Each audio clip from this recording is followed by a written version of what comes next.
Hey, how's it going? Oh, hi. Hi. Um, yeah, Are you a Christian? I am. Awesome. How long have you been a Christian for? Recently went back. Recently, like less than a year. But yeah, I grew up a little bit. I grew up as a Jehovah's Witness specifically. Left in my young adulthood, and then found my way into Christianity. Still Jehovah's Witness or a different No, flavor? no. Is it? Are you non-denominational or do you Um, go with a certain kind? right now, I haven't really found my home yet. Okay.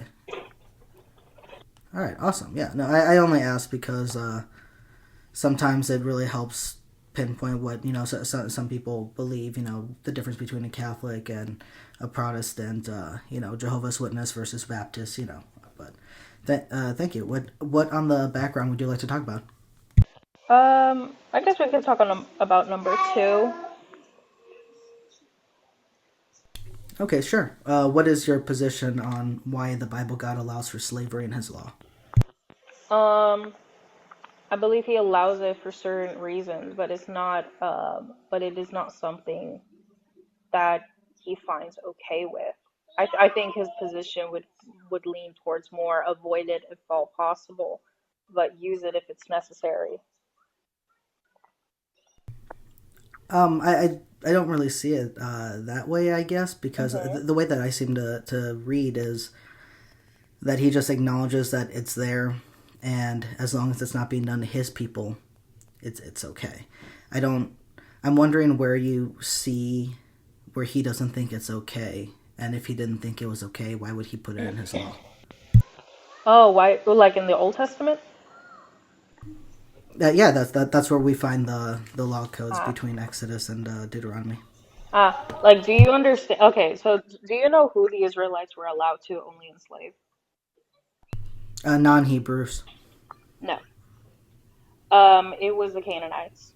They weren't allowed to enslave just anyone because there were other nations around them. You had like the Egyptians, you had the Babylonians, and if they just went around enslaving everyone, then they would have started waging war, right? So they were only allowed to enslave very groups of people, specific groups of people that were committing specific types of sin. If you look at the book of Leviticus, I believe it's 17, it goes into detail about the types of sin the tribes would actually commit, right? And even God said, like, if you commit sin, I will treat you the way I'm treating the Canaanites, right? So when you look at what the Canaanites were doing, they were doing heinous crimes on humanity. They would sacrifice their children, which God later states that he never wanted human sacrifice and never entertained the thought. Those were his exact words. But these Canaanites would worship pagan gods, so they would do numerous things. They would marry amongst each other and close relative. They would have intercourse with animals and children and do these horrendous things. It goes into detail. And so God's like, all right, I'll let you enslave these people because what God is doing is a technique. It's a very strategic technique. He is trying to avoid these people committing these heinous crimes by being enslaved. But the form of enslavement that these people were in was a very different than what you saw, like I think in America. These people were more of like indentured servants, is what we saw, and it was quite common in the ancient world. You see it in Rome. A majority of the population were enslaved, but they were indentured servants more than anything. But if you look in the Old Testament, the Israelites were only allowed to enslave these people for about 7 years and then let them go. But if these people chose, right, to worship, right, the God of the Israelites, then they were to be treated as an Israelite. Like they were to be treated as their equal. And it's one of the reasons why you kind of like see why the Abrahamic God is so harsh when it comes to slavery. Because if these people were to run away, they were running away back to their pagan gods, back to their pagan ways. And again, they were worshiping children. I'm not worshiping, they were sacrificing children. So, what God was doing was something very strategic. Okay. So is to summarize, would it be your position then that and you can correct me if I'm wrong, that God only wanted them to enslave certain communities, such as the Canaanites, because of the horrible things that they were doing, specifically to children and other innocent people, and that the slavery that we see of the Canaanites was only for a certain amount of time, and it was closer to indentured servitude, and that they were to be treated like fellow Israelites, equal. Yeah. Is that your position? Yeah, because if you really think about it, if they are enslavement, they could not be worshiping their idols. And again, the way they worship their idols was through sin. And the cost of sin is to be put to the grave, right? If you read the first book of Genesis, God tells Adam and Eve, if you eat through this apple, you will surely be put to the grave. And a lot of people are like, well, they weren't put to the grave. They lived, but, slowly, I guess with age, they passed away. Well, actually, God did not lie about it. But what God decided to do, if you read in the book of Genesis, it states that God clothed them with animal skin because God sacrificed an animal in place of what their sin had done. And that's why you read in the entire Old Testament how the Israelites, every single time they were to sin, they were meant, the cost what was to be put on the grave, but what they would do is do animal sacrifice to cover, right, to repent for their sin. And so, when these people would sin, right, if these people are enslavement, they can't be practicing their pagan worship, right? And they're getting what one could say is rehabilitation from their ways. Okay. Yeah, I understand what you're saying. I think though that I would disagree with you because at the very least the Bible doesn't agree with that position. I can show you in Deuteronomy 20. God is giving the rules of warfare to the Israelites, and He talks about how when they draw near to a town, they're to offer terms of peace, and if they accept the terms of peace and surrender, then all the people that live there will be forced to labor. But if they don't accept the terms of peace, then they're supposed to make war, siege it, and then when God delivers the city into their hand, they're to unalive all of the males and keep the women, the children, the livestock, and everything else as their plunder. But these are instructions to the cities that are around them. But the Bible is very clear in this chapter when it talks in verse 16. I want to read this to you. But as for the towns of the people that the Lord your God has given you as an inheritance, you must not let anything that breathes remain alive. Indeed, you shall annihilate them: the Hittites, the Amorites, the Canaanites, and the Pizzites, the Hivitites, the Jebusites, just as the Lord your God commanded. So they may not teach you to do all of the abhorrent things that they do for their gods, and you thus sin against the Lord your God. So in this chapter, we see that God has given two commandments. The Canaanites and these other named groups are supposed to be annihilated, 100% deleted, because He doesn't want the abhorrent things that they teach to get to the Israelite people. But all the other towns, everyone else, they can enslave in such a manner. The Canaanites were never meant to be enslaved. They were meant to just simply be deleted. No, they also did enslave the Canaanites, but I think throughout the process, then God had also commanded, like, get rid of them completely. And you would also see Him get rid of other nations, even including their infants, right? And He does it for Yeah, a very which is particular which reason. is another problem, don't you think? No, I God don't think. saying unalive infants. No, I don't think, and let me explain to you why. Because to understand what these nations were doing is to go back all the way to the book of Genesis, right? And it even talks about how when God is explaining about these nations, he tells actually Abraham how your people will be fulfilled and all of these other things. But to give you the short version, he even tells you about the nation that he was going to exterminate, right? And their infants. And he clearly states that from each generation, they were getting worse. And from the previous generation, right, these people were committing heinous acts, but it kept progressing throughout the generations. So we understand that there is a limit to the sin that people can commit before God says, I'm going to wipe you all out. But through a Christian Sure. worldview, because again, you also see it with like other, throughout the Bible, like you can look at Paul. I could tell you the Bible verses specifically, but within the Christian worldview, we see children as innocent and we don't see them as accountable for their sins.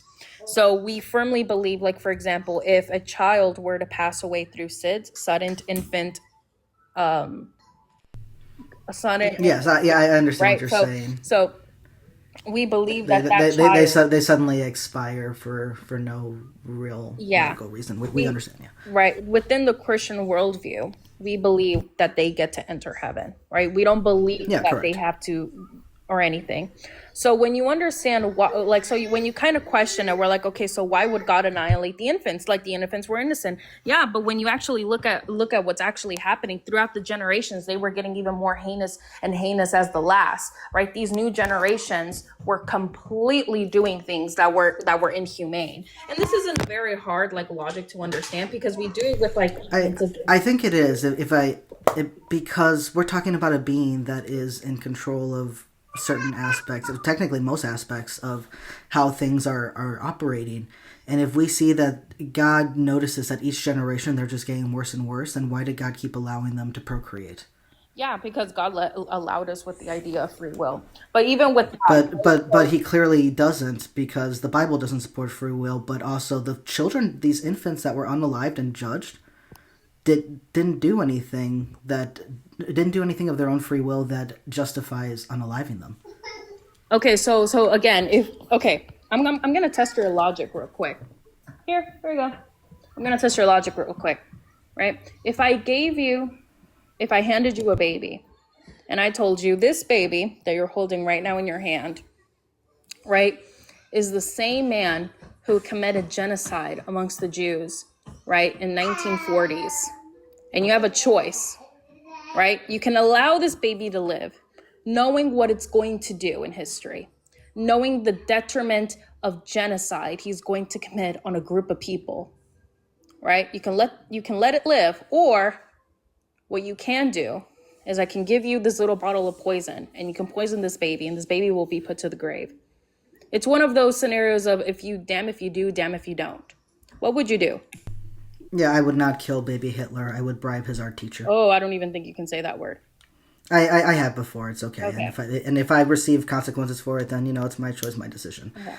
But no, I would not do that. I would bribe his art teacher. But I think that the problem No, with this analogy, you wouldn't be able to change history. You would not be able to change history. you're giving me the opportunity to change history just by giving me this. No. I'm option. giving you a very specific scenario. You're kind of moving the goalpost and saying, well, I would go for the art teacher. No. I'm telling you, because I said it very specifically. You would know what would happen in history with this individual, right? And the only option you have to change the course of it. Well, I wouldn't know, though. I wouldn't know if that is happening just with the individual or if that individual got into the situation they did during those certain circumstances. As long as I can avoid him being in certain places at certain times and being in certain places of power for these circumstances to happen, then yes, we can definitely alter a whole bunch of things.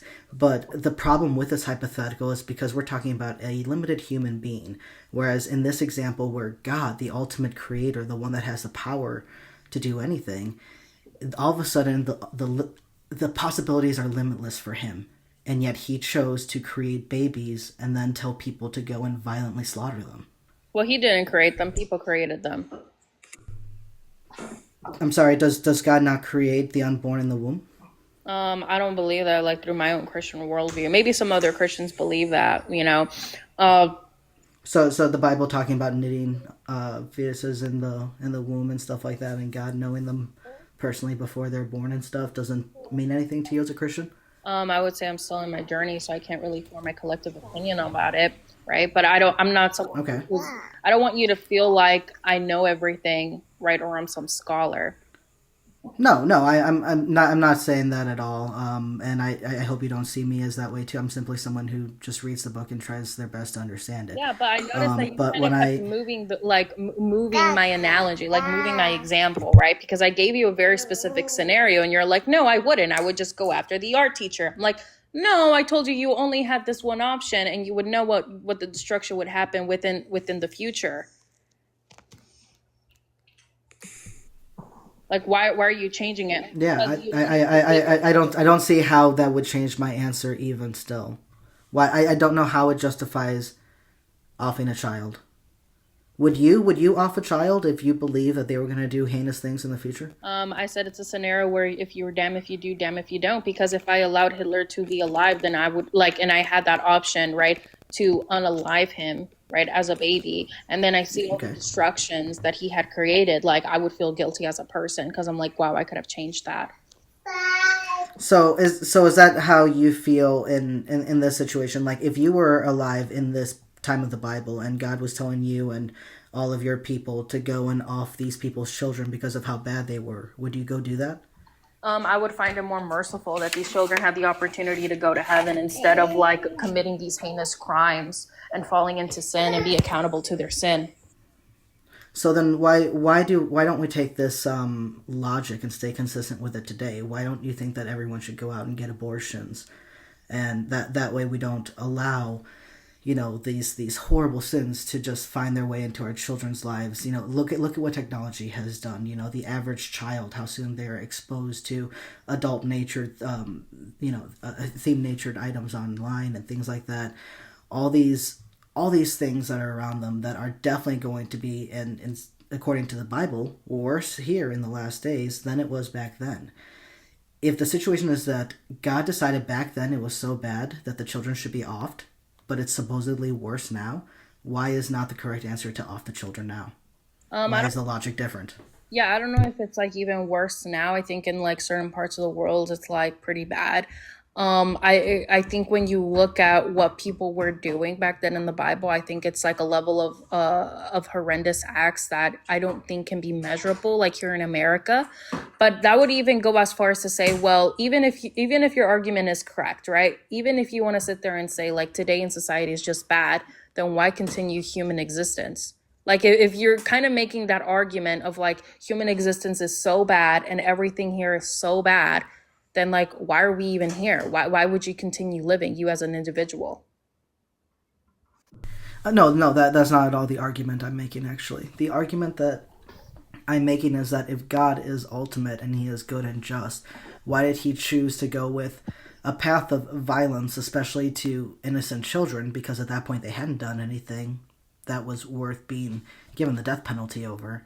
And why are we so accepting of that logic back then, but suddenly putting hindrances on it now? This is from a Christian perspective, not from a non-Christian perspective. Oh, I guess our guest is. I'm sorry if you're out of the app. I can't hear you. I don't know if that was intentional or not. If you just need a break, it's okay. We'll give you a moment. Nope. I guess she's gone. Before we move on to our next guest, the one other thing that I wanted to touch on for her, but since she's gone, she talked about how the Canaanites could only serve for 6-7 years, and we understand that that's incorrect because in Deuteronomy 21, the Canaanites had the death penalty. They were not supposed to enslave Canaanites, they were supposed to off them. And we see that in Leviticus 25:44-46, we see that non Hebrews, so people that were not Hebrews, were able to be slaves forever. But in Exodus 21, and I believe Deuteronomy 15. I could be wrong about that, but I believe it's Deuteronomy 15. They talk about how Hebrews have the indentured servitude time-limited contracts. So it's very important to not mix the two of indentured servitude and slaves and who was who. All right. I am sorry if I don't get you guys in order. Hmm.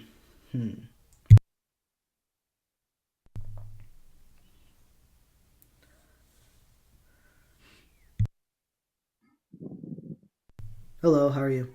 I'm good. How are you? I'm doing all right. Are you a Christian? No, I'm technically pagan. Oh, okay, I got you. What? 39 for TikTok purposes. Perfect. What gods do you worship? I work with Mother Akante. The goddess of the underworld and rebirth, mother Oh, to the motherless.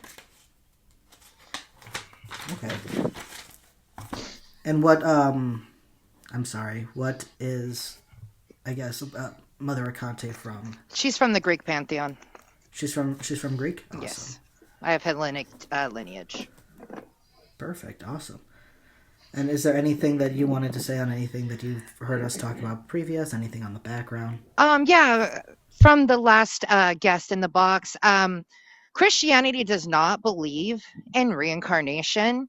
So I kind of find it a little funny how they like to cherry pick, not all, but the majority, from different cultures and say, well, like this person previously in a previous life. Well, Christianity does not believe in reincarnation. So I see that as a fallacy in a debate because if you're going to come up and argue your faith, then you need to stick to the confines of your faith base and not cherry pick from outside sources. Yes, I think that that is important. I also think that her and people like her are would benefit greatly from kind of pausing and taking a step back to do the research on where certain aspects of their faith do stem from, older, paganistic roots or other religious roots as well. Because she talked about how she started off as a Jehovah's Witness and then kind of went away a bit and then just recently started becoming some form of non-denominational Protestant. So it seems that she's it doesn't seem like she hasn't read the Bible, it seems, in my opinion, fully. So I hope that she continues studying, and I hope that that is a direction that she chooses to study as well. Yeah, it's everyone's on their soul journey, and there's no right or wrong way to go about it, in my opinion, because no one can really prove a god or a goddess exists. It's all faith-based belief. Science has not been able to prove or disprove a god or god exist. There's evidence to suggestion that there is a creator or creators, but until such time has come about to where science can prove this, every religion is faith-based, and it's really unfair for one to sit there and go, oh, we're the only way. Maybe for your culture, maybe for your people, or maybe for each individual soul that feels called to that path. But it's just ridiculous how you can justify infants being off in old Genesis because, well, each generation was getting worse. Well, we know through psychology a child is a product of their environment. There was no need to off those infants. You could have took them in, you could have raised them, you could have taught them better. Yeah, I see multiple better ways to handle that situation just from a limited human perspective. I can't imagine being an unlimited powerful God and choosing violence towards children Exactly. as my option. And that's one of the reasons why I turn away from humanity's version of Christianity because it is so contradicting.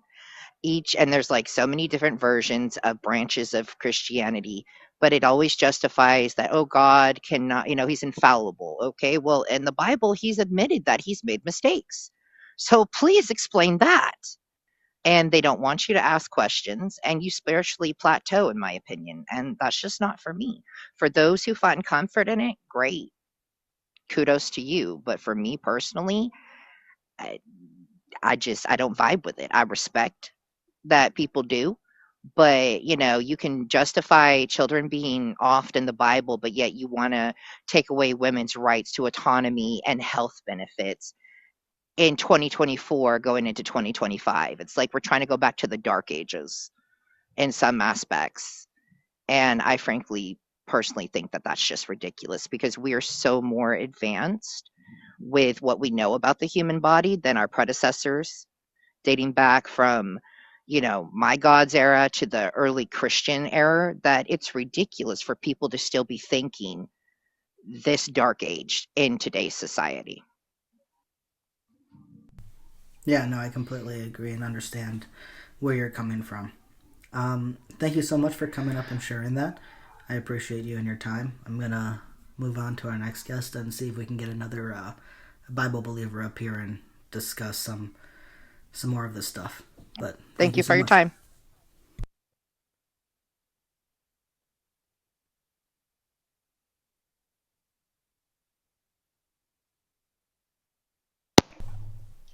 Hello? Hey, how you doing? I'm good. How are you? Oh, I'm doing all right. Are you a Christian or a Bible believer? I'm not. I'm an atheist, former Christian. I actually just wanted to get you to repeat the scripture that you mentioned where you said the Canaanites off the instead of free them at a certain time, it seemed like you were saying that they unalive them. Oh, okay, yeah. So the first guest we had said that the Canaanites were to be enslaved by the Hebrews, that the Hebrews just couldn't go around and enslave whoever, that it was only the Canaanites, and that was because the Canaanites were doing bad things to their kids. Oh, But I told her that in Deuteronomy 20, we see in verse 16, I believe 16 through 17, that there are certain groups that God has given the death penalty for, and one of those groups is the Canaanites. So the Jews were not supposed to enslave them, they were just supposed to simply off them. It was the people that were not named very specifically with the death penalty that the Israelite people were able to, go and enslave if they wanted to. And then and then for the other verses talking about, after a certain amount of time, in Exodus 21, we see that Hebrew servants go oh, free after a yeah. certain amount of time, I and know in that Leviticus one. 25, yeah, we, Um, we see that the non-Hebrews are slaves Our forever. slaves, kind of like chattel slavery, like the transatlantic slave trade. Yeah, it's just insane hearing, all these different things, reading it as an adult, and people like really think this is like a real divine God or something. It's like it's so clear that it's someone's culture, and they came up with these rules because that's how they were living, and they thought, let's put God on it so we can add more credibility to the stuff that we're putting in this book. And people just don't see it. It's like this is a particular culture where they list themselves as the chosen people. But anywho, congrats on freeing yourself from it. And I don't want to like take up more of your time. I just wanted that scripture. No, for sure. Thank you Thank you so so much. much for your time and coming up. Okay, bye. Have a good day.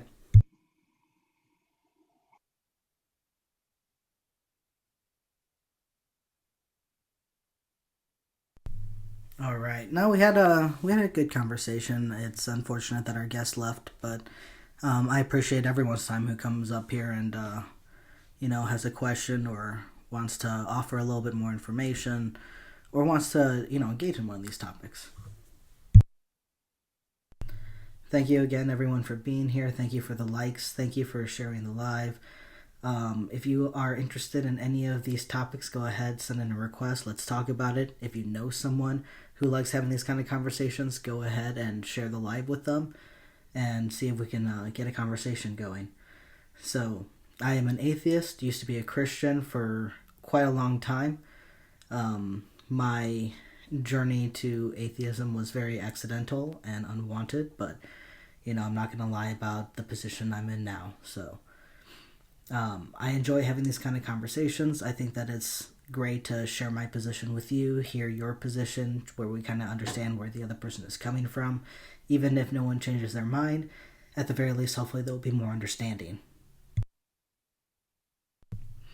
So, the things I got in the background here, the Bible, is it true, and how do we know? So, things like the resurrection of Jesus, miracles, visions, all these type of things. How do we know that they actually happened? What is the evidence behind it? Is the Bible 100% true? Is it mostly true? Did it actually come from God? These are all questions that we can discuss with that. Same here. Yeah, I kind of just fell into it. Thank you, Mystic. I do my best. I do my best. Sometimes I slip, but I think it's important to know that even if things get heated a little bit, that I like to think that we're all adults and we're able to calm ourselves down. And as long as we can show that maturity level, no matter what the conversation goes with, we'll be able to have a good conversation, or we'll be able to say, okay, I hear where you're coming from, I don't agree, and then just bow out. So then the second one, why does the Bible God allow slavery in his law? There are multiple verses and passages that talk about God regulating slavery, who can be a slave, who can't be, who's a servant for how long, who should be treated in what way. So why would a good and just God have slavery in his law? Three, how can one be a Christian but not pro-choice? And then four, do you think that LGBT plus is wrong, and if so, why? All right, we got a guest.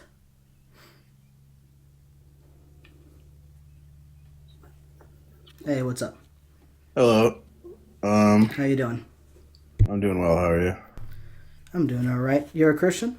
Yeah, I'm a Christian. Awesome. How long have you been a Christian? 5 years. 5 years? Okay, cool. And what convinced you that the Bible's true? I think the transcendental argument for God would be like an objective proof that the Bible's true.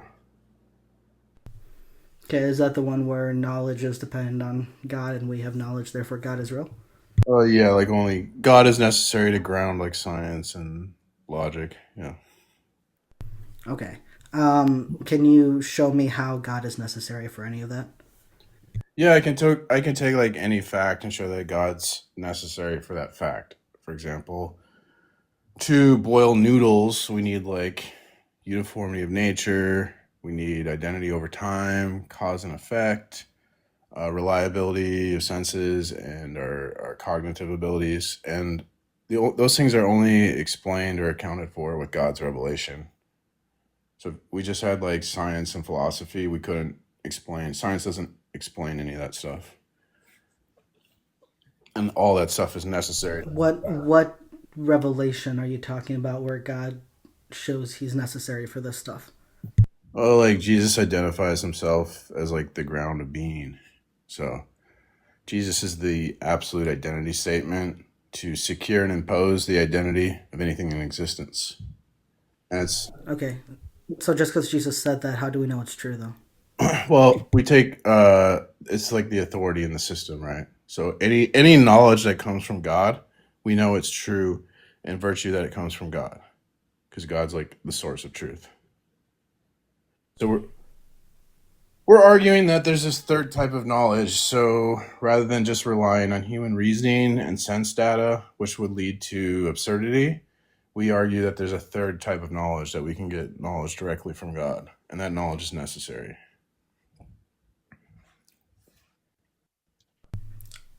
So it sounds like basically what you're saying is that God tells us that this is the truth, and therefore that's how we know it's true. And I see that to be very circular, and I don't see how Well, that demonstrates at all that God is necessary for this. well, what I'm saying is that I take the Bible as the authoritative word of God.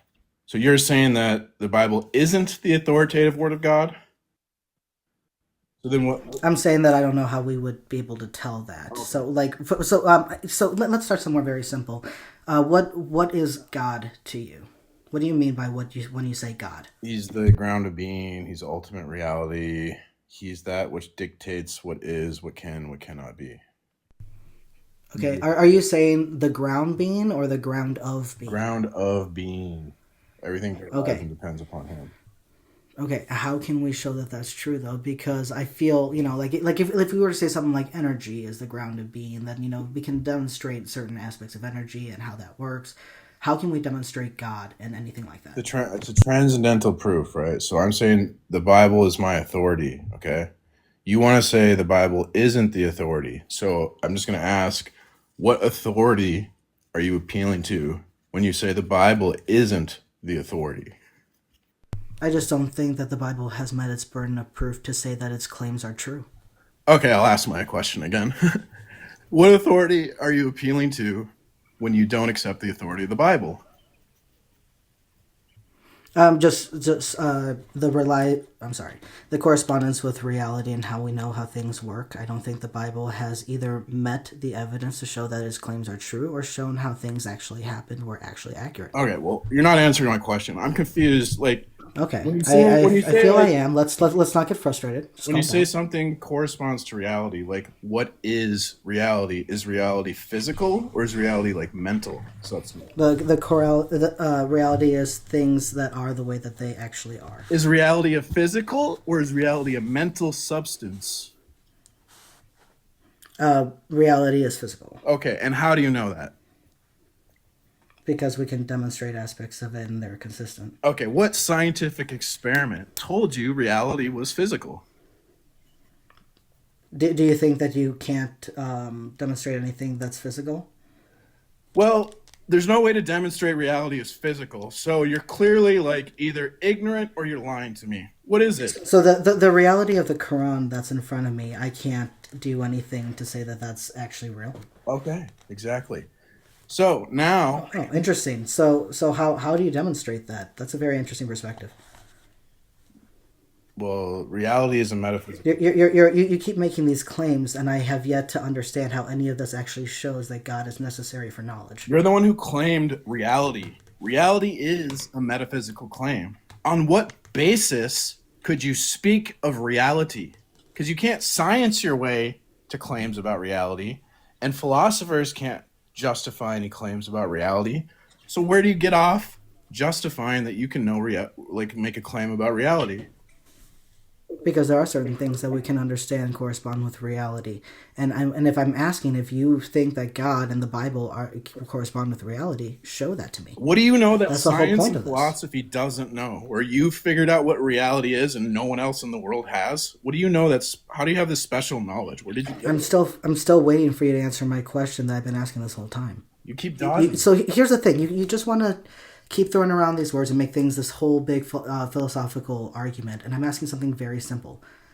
The Bible, you say this is your standard. You believe that God is real. How do we know that God is real? How do we know the Bible is true? Transcendental proof. What I'm trying to demonstrate, you keep avoiding my question. That if you deny, you don't accept the Bible as your authority, you don't have any authority to speak of. You don't know what reality is. What makes the Bible an authority? Just The fact because that you it say comes so? from God. It's a self-attesting word of God. Yeah, That okay, but again, you're just saying stuff. Okay, it comes from God. dude, Show I'm not that. just saying stuff. I'm saying God is the ultimate authority. So God's going to be my self-authenticating starting point in my system of Okay, so truth. you can So say if you anything deny as the that, ultimate authority, look, but if you're you can't interrupting show me. that to be true, You're interrupting me. how can we take that as You're true? interrupting me. I'm saying God is the self-authenticating starting point in the system of truth. So in your system of truth, what is your self-authenticating starting point that is not God? It doesn't matter what my Well, then you're system just is. I'm ignoring. You're asking just you to ignoring my demonstrate argument. your system. You're ignoring my argument. Then If you give me what your system is, and I'm asking you to explain it, and you're like, "Well, explain yours to me," that doesn't answer the question. You are trying to avoid answering how we know that God is the basis for knowledge and how you can show that by trying to poke holes in what I'm saying. I'm simply asking you a question that you are avoiding the answer to. So, are you going to actually have this conversation with me, or are we going to move okay. So do you reject transcendental proof? on? So far, you haven't shown why I should Can accept it. can So, transcendental arguments prove things? Because the Stanford Encyclopedia of Philosophy says they can. Do you disagree with the Stanford Encyclopedia of Philosophy? I don't know, and that's not the question that I have right now. Okay, but So, are you going to answer the question? You're asking for proof for God, correct? The Bible. I'm asking you to show how your claim is true. Yes, That and I'm the making Bible a is that the Bible transcendental is the right proof. standard, And and I'm that the giving Bible you came from God. and I'm giving you transcendental proof. So do you accept or reject transcendental proof? But the thing that you're saying is that it's true because God said it is. No. Here, modus ponens, okay? If facts, then the Christian God. We have facts, therefore the Christian God exists. So that's the argument, okay? Why? Why do facts mean Christian God? Because to have a fact, we need some sort of logical consistency, and we need physical consistency. We need reliability of sense data and cognitive function, and these things are only explained through God's revelation. Through the Bible. Yes, if you deny Why? claims of the Bible, because science and philosophy can't make metaphysical claims about reality. So when God in the Bible gave laws about virgins bleeding on their wedding nights, and we know that in reality that's not true, How can we know? and that less than half and that we know that less than half of women don't bleed. You keep making claims about How can you say that this book is true and is the standard for reality because it came from God when it gets a simple fact of biology wrong? Well, because I'm making a transcendental proof, right? And you keep talking about reality, but I'm not sure, like, how can you make claims about reality without God, since science can't make claims about reality and philosophers can't make justified claims about reality? So what do you know that science and philosophy doesn't, that you're able to speak about reality when Well, those things why do would not do philosophy that? make claims about reality anyway? Philosophy is all about thought and, the study of reasoning, understanding different thoughts and prospects. It's not like, oh, this is the reality of things. Philosophy itself isn't like an evidence for anything, really. So science and philosophy don't make claims about reality. You're sitting Okay. here talking about reality. What do you know that science and philosophers don't know where you can talk about reality? Science is the study of the world around us, which is the effect of real things that are happening. Incorrect. So modern philosophy and Okay. science conclude that ultimate, Why do you keep talking about philosophy, man? because we're debating. Debate is philosophy. We're not debating philosophy. Okay, modern science. How do you know that God is the basis for knowledge? That we need God for Trying to knowledge? explain You this to keep you. saying it's because He said it through His revelation, but just because your unproven object said a thing that you can't show to be true does not mean that your claim Okay. is true. But if you reject the claim, you're reduced to global skepticism. That's how it's true. It's necessary for truth. I'm sorry, repeat what you said? Look, without God's revelation, the ultimate nature of reality would be a mystery. And if the ultimate nature of reality is a mystery, we couldn't talk about reality. Nothing would correspond to reality. We wouldn't know what reality is. So, I don't know how you can know that. because modern philosophy and science conclude that the ultimate nature of reality is a mystery, it's because humans are limited. If all we have is our experiences of the world, we never know what the world is independent of our experience. So we never have objective knowledge of the world apart from another mind being able to evaluate and interpret the world and then reveal that information to us.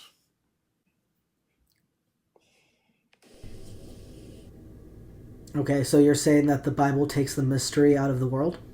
I'm saying that if you reject God's revealed himself in human history, and if you reject that, you'll be reduced to global skepticism where you couldn't say anything is true or false. I'm still not sure how you can say things are true or false through this God concept. It seems like you're less able to say that things are true or false. Because I have objective standards. So I can make science is possible because of the Christian God. If you reject the Christian world, the Christian God, science. How, when the Christian God defies science? Well, because if science just contradicts the Bible, it's wrong, right? Oh, okay. I feel So like that's a very biased perspective. imagine we're in a world where like everything was random and there's no consistency. Could you do science in that world? No, because science requires repeatable, consistent results to get data. And so we need consistency. And why is God necessary for it to be random or consistent? Because only God can explain the uniformity of nature, which is required. Okay, but are you saying that it's impossible for a God to create a random world? I'm not saying that, no, but I'm saying that God. Okay, so if God creates a random world where He specifically sets it up so it can do whatever it feels like, whatever, and you ask God to explain it, and He's like, I'm actually not quite sure what it's doing. It's just doing its own thing. That's still a God that is clearly not necessary for it to be in one either or. It could be there for either or it doesn't have to be. You still haven't explained how God is necessary. He's necessary because the limitation of humans, right? If we're limited to knowledge from reason and knowledge from like science and sense data, that isn't enough to make science possible. Science. So is it like from a fear side, like, since we as humans are so limited, there has to be something out there that knows all and is willing to help us, otherwise it's so scary here without that? Like, is that what this is? More of like a security blanket thing? No, it's like we literally couldn't do science without God. Like imagine trying to start a car and you have a dead battery, right? That's like humans trying to do science without God. It's like you're starting your car and you have a dead battery. And we need God to jumpstart our battery. We need an assist from God to make sense of science, because science relies on the uniformity of nature, and there's no rational proof for the uniformity of nature, and there's no empirical proof for the uniformity of nature. So the only way we could know the uniformity of nature, Therefore, it must be your made-up being that no one's proven to be real. it's not a made up being. It's a It God. seems to be, because no one has been able to demonstrate that it's real. I just did. No, you didn't. Okay. You said we can't explain this, and I don't think that we can explain it any other way, even though you said we can't. It's really you don't think, it's just your opinion. And then you're saying, therefore, the conclusion must be that God. And yet, none of this really gets us to, is this actually something we can take to be truth or not? So now what's happening is So- because I'm dismantling you in this conversation, you resorted to cheating. So I've presented a transcendental argument. Cheating? You're cheating in the conversation. How am I cheating in the I'll conversation? explain it to you. I presented a transcendental argument, okay? So transcendental arguments are valid arguments. You can look them up in the Stanford Encyclopedia. So I've offered... That's great. Maybe okay, maybe transcendental arguments are accepted, but yours was silly. Would you like some cheese with that wine? It's incomplete. Would you like some cheese with your wine? The only one whining here is you, bud. Would you like cheese? Again, I'm going to ask the question that I've been asking this entire time, and if you don't answer it, then I thank you for your time, but I'll move on. How can you show that God is in fact necessary for truth, for reality, that the Bible is in fact from him? Okay, for me to show that God is necessary, first you have to stop being an emotional little bitch and accept the evidence that's being presented to you. See, when we ignore evidence being presented to us, we're just believing what we want, and we're being emotional. So if you're going to be emotional... How are you calling me emotional when you're the one here swearing and calling me, insults? This is like trying to present evidence of a sphere Earth to a flat earther. The flat earther doesn't want the Earth to be a sphere. And so you're just Why are you bringing up these red herrings like flat Earth and stuff like that? You can cry and bitch. So the problem is that because I showed the flaw in your argument. You did now not. You're trying to cry and no, make things. You just cried seem like a baby. I'm just not trying to accept the evidence. No, I sat you here, I cried listened like to a you baby. talk, No, but you didn't answer my question. I did answer your question, and you cried and you bitched and you moaned. All rather right. than dealing with the evidence, because you're an emotional Then bitch. the answer you gave me doesn't make any sense. Okay, and I well, thank you're you an for your emotional time. bitch. All right. But does that make you feel better? It's just. Does that help your emotions when you call someone a bitch? It is what it is. You're cheating. Lying. So yes, you're doing this because you're up in your feelings and you need to lash out. Okay. Like a Well, child. hey, look. Good luck in hell. I wish you well. What hell? All right. Anyway.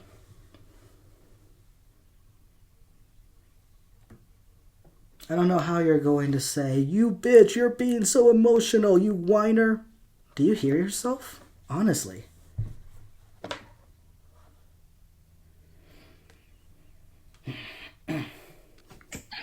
Hello, how are you?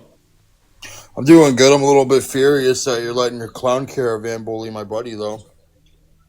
What clown caravan? Well, you feel like you have the authority to speak down at God.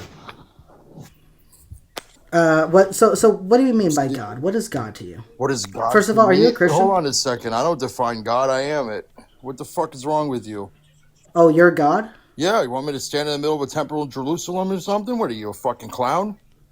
So Got a death wish or something? what are you? Are you just a human being? Are Just you a human magical being? Are you a You unicorn? see how What human are beings... Hold on, if you're going to fire off questions like you're some kind of genius, let me ask a couple myself. Have you seen how human beings treat animals? I don't see how that answers how you're God. Oh, only you can answer a question with a question because you're the only gay person in the world. That was a statement. It wasn't a question. And again, you're just why are you saying dodging? insults. No, you got it all figured out and you're so wise. If you're God, then you're God, pathetic. not in your fucking tone of voice. Ew, oh my God. Imagine you using your words to describe me. So if there is a God that just decides, you know what, I'm going to go down there and call someone gay and, be all mean to them and stuff like that, then you're not a God that's worth anybody's time.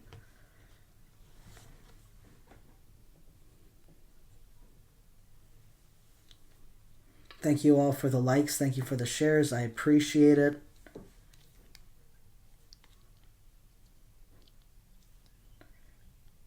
So yeah, guys, if if you are interested in any of these kind of conversations, if you know people that are interested in these kind of conversations, go ahead, share the live to them. We'll try to get some people up here.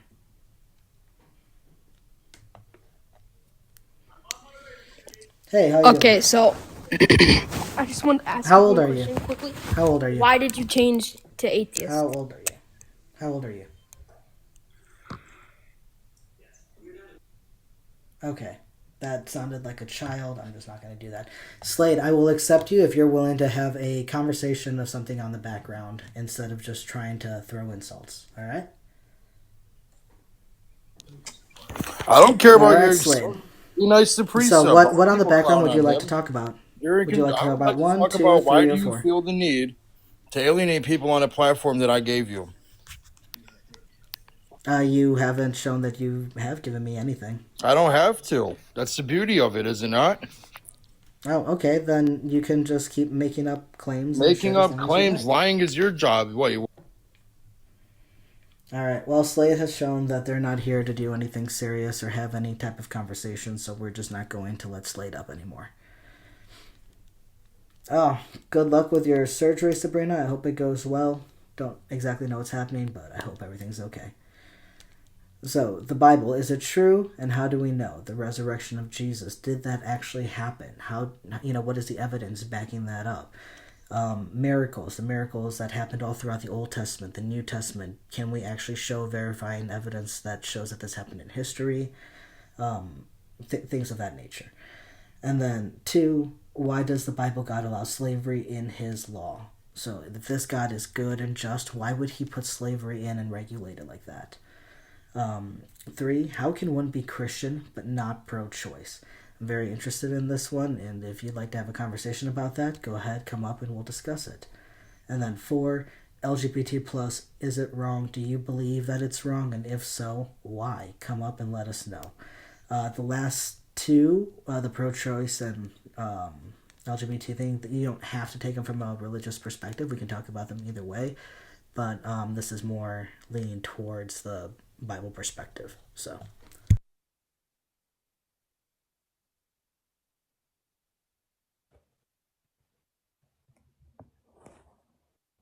Hey, how you doing? Good. You? I'm doing all right. Are you a You Christian? were a Christian that became an atheist? Yeah. Are you a Christian? What kind of Christian were you? I'd say if you had to give me some kind of label, I was some kind of a mix between a Pentecostal and a Baptist. What about you? You weren't a Christian. Okay. What are you a Christian? Yes. I'm from the lineage of the Catholic Church, the Apostolic Catholic Church. Okay, you're a Catholic? Yeah, from the Apostolic Catholic Church, like real Christians. We're not the gas station churches like the one that you belonged to before you became I don't know, whatever you became now. Oh no, I actually wouldn't even say that I belong to any one church. I believe that church was the assembly of the people of God, not a building. Yeah, we know you weren't a Christian, yeah. So go Oh, ahead. okay, all right. So what on the background would you like to talk about? Whatever you want to talk. What do you want to talk about? Sure. So, what convinced you that the Bible is true? The Convinced you that this God prophecies is that real? are in the Bible. Like what? Like, for example, Daniel chapter 9, verses 25 to 27. Okay. Are You you know trying to Daniel say chapter referring to 9, Jesus? 25 to 27? Are you trying to say in reference to Jesus? Do you know about Daniel chapter 9, 25 to 27? I know that there's lots of like end time and Messiah prophecies for in Daniel. No, Yes, I'm it's not not. quite sure It's not an exactly end where time. in, It's but not end time or anything like that, no. oh, okay. So, which prophecy is this one Yeah, specifically? the destruction of the second temple. Oh, okay. So, Did the destruction of what the second temple happen? in 70 AD? Yeah. Sure. Yeah. Why did Did it Daniel say prophesize it in his that it book? happened in 70 AD? Why did Daniel prophesize it in his book? Did he say that? Did he say that it was going to happen when it was going to happen? Yes. Mm-hmm. Sure. Let's go there. What was it? Daniel chapter 9, verses Mm-hmm. 25 all the way through 27. Do you have a Bible with you? No, not with me, but you And can and, go and ahead what and does read this it. and what does this passage do for you? Pardon? And what does this passage do for you? It's a prophecy. Yes, I know it's a prophecy. So my question is that if this is saying, oh, the temple's going to be destroyed, and then later on, sometime in the future, that happens, does that what? What does that do? Does that just make the whole thing magically true? If it's a prophecy, is it not true? Well, we don't know. It really depends. A prophecy is a prediction of the future, and we have to see if it's true, if it lines up. Prophecies have to be very specific. Okay, go ahead. Read it. It is actually very specific.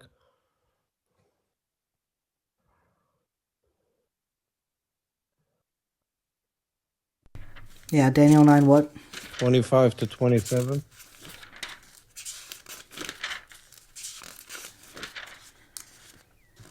Daniel 8, 29. Daniel 9, 25 to 27. Oh, okay. Yeah, know therefore and understand from the time that the word went out to restore and rebuild Jerusalem until the time of the anointed prince, there shall be 7 weeks. Did the anointed prince come? Who is he? Did the anointed one come? Who is he? There were multiple quote-unquote anointed ones. Who are you talking about? Yeah, we're talking about the anointed one, not the anointed ones. We're talking about the anointed one. No, it says rebuild Jerusalem until the time of unappointed prince, not the unappointed prince. That's not in the Hebrew, my friend. Oh, okay. So who is the appointed prince that you're talking about? It's not appointed prince. You have a very bad translation. What translation? The anointed one in the Hebrew, my friend. What translation do you go by? The Hebrew. We go by the Hebrew, not any other translation. So why are you asking me to read something if you're just going to reject what it is I'm reading? Yeah, because you don't know what you're talking about. Like when I asked you who is the anointed one, you said there's many anointed ones, but that's not what the verse says. Yeah, so like Simon Bar Kokhba was an anointed one as well, and actually I'd say that he fulfills like Messianic prophecy way better than Jesus. But if you're trying to say that this is somehow Simon Bar Jesus, what? Do you not even know who that is, Simon Bar Kokhba? Okay. So Bar Kokhba revolts. When did it happen? Mm-hmm. Was he not also an anointed prince? During the time of the destruction of the temple. Oh, during the time. When? Exactly when? I'm not sure exactly when. But was that not also an anointed prince? You don't know when? Was he not an anointed prince as well? Okay, who is he anointed by? And also, who is he again, I'm trying to get a very specific question for you to answer. Are you trying to say that this is supposed to be Jesus? Sir? Are you trying to say that this is supposed to be Jesus? By? I'm asking you a question. Are you trying to say that this is supposed to be Jesus? Who is it about? Are you trying to say that this is supposed to be about Jesus? Who is it about? I don't know. It doesn't say. Who's the anointed one? It just says an anointed prince. Okay, who is he? I'm asking you. Okay, I'm asking you. Why can't you ask? Okay, man. Are you going to engage in this conversation, or are we just going to go in circles? Christ. Well, who do you think it's about? Okay, so where was Jesus ever anointed as a prince? Okay, who is Bar Kokhba? Where is he? Can you show me anywhere in the Bible or in history where Jesus was anointed a prince of Israel? Okay, sir. We're talking about the King Messiah, the one that is a light to the Gentiles. Was Jesus Christ a light to the Gentiles? To some, sure, not to all. What do you mean to some? But so what? Who's some? The Greeks, not all Gentiles the Romans, believe the in Jesus. Mesopotamians, the Syrians, the Ethiopians? Not all Gentiles believe in Jesus. Oh, hold on. You said some. Hold on. The Mesopotamians, the Syrians, the Romans, the Greeks, the Ethiopians, and many Jews. That's some to you? That is some to you, right? Yeah, I don't know what point you're trying to make here right now. Okay, I asked you a question. Clearly, not all those cultures. Gentiles, I asked you. Not all of those cultures. Not everyone in those cultures saw Jesus as Sir, a sir, light. sir, sir, Only sir, some shut up, people shut up, sir. I across asked you a cultures did. question. Stop, You stop, ask me a stop, question, then you stop tell me to running shut away. up. Excuse I you? asked you a Excuse question. you? Was he a light to the You can't ask Gentiles? me a You question said and then tell some. me to shut up while I'm answering You your said question. some. You didn't answer my question, sir. I was actually in the middle of answering your question. I'm so sorry that the beginning of your sentence had to start in the middle of mine. So I need you to shut up and actually engage, or you will just be skipped. Bro, this guy's a bastard, bro. You're a cockroach, So bro. again, You don't know what if you're this is talking about. supposed, Get the if you're hell out trying of to here, say bro. that this is supposed to be for You were, Jesus, this is a very simple question. you weren't the How? when you claimed to be one. You were a heretic. And now all of a sudden, when we asked you a couple questions, you don't know what Can to you show you me don't know what to anywhere say. in history? You Okay, how about this? you You will shake defeat because all you're of my fragile, questions. You will and you're defeat all about my to. questions by answering just one. Show me any Ain't time no in the Bible or in ain't no history where point talking Jesus to was these anointed people, as a bro. Just get prince out of of here, Israel. Show me anywhere in the Bible or history where Jesus was anointed as the recognized prince of Israel, and I'll shut up. Can you do that, or can you not?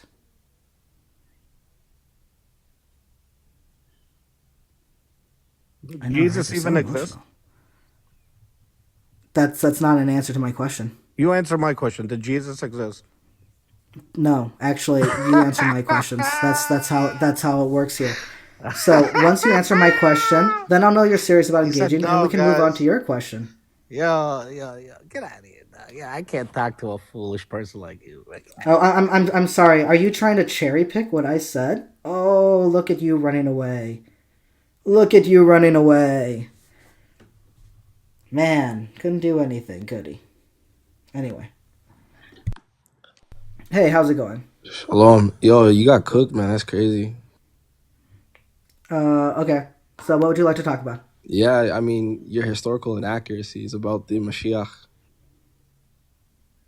You needed to Okay, so you you think quoted, that the Bible is true because you think that Jesus is the accurate Messiah according to history and the Bible? well, you stated that Shimon Bar Kokhba was anointed as Mashiach, correct? I said that he was anointed and recognized more as a prince of Egypt than Jesus ever was, Question. Okay, perfect. Question for and you. hence why I asked Yeah, the guest previous, where was Jesus ever perfect. anointed Question and for seen as the prince of Egypt or perfect, prince of perfect, Egypt, perfect. prince of Israel? Yeah, perfect. Question for you now. Do you know who anointed Shimon Bar Oh my Kokhba? God, why is it that no one wants to answer the question? You didn't ask a question.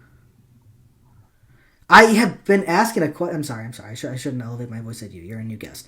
I have asked a Like, question what is so this many guy times, and doing? if you actually have if you, instead of interrupting, listened to me, you would have heard my question that I literally just asked right before you said you didn't ask a question. No, I actually wanted to correct your statement because you posited that Shimon Bar Kokhba was some type of Mashiach figure, but you failed to identify who anointed him. And the text doesn't identify that. In fact, a person named Rabbi Akiva was the only person that called him a Mashiach. And do you want to know why he called him a Mashiach? Okay, why? Okay, it's because he led a military campaign. So this is after they minimized the role of the Mashiach. Do you know the criteria to be a Mashiach according to the Torah? What are they? Go ahead, tell Yeah, us. well, first you would have to align with Devarim 18:18, a prophet like Moshe.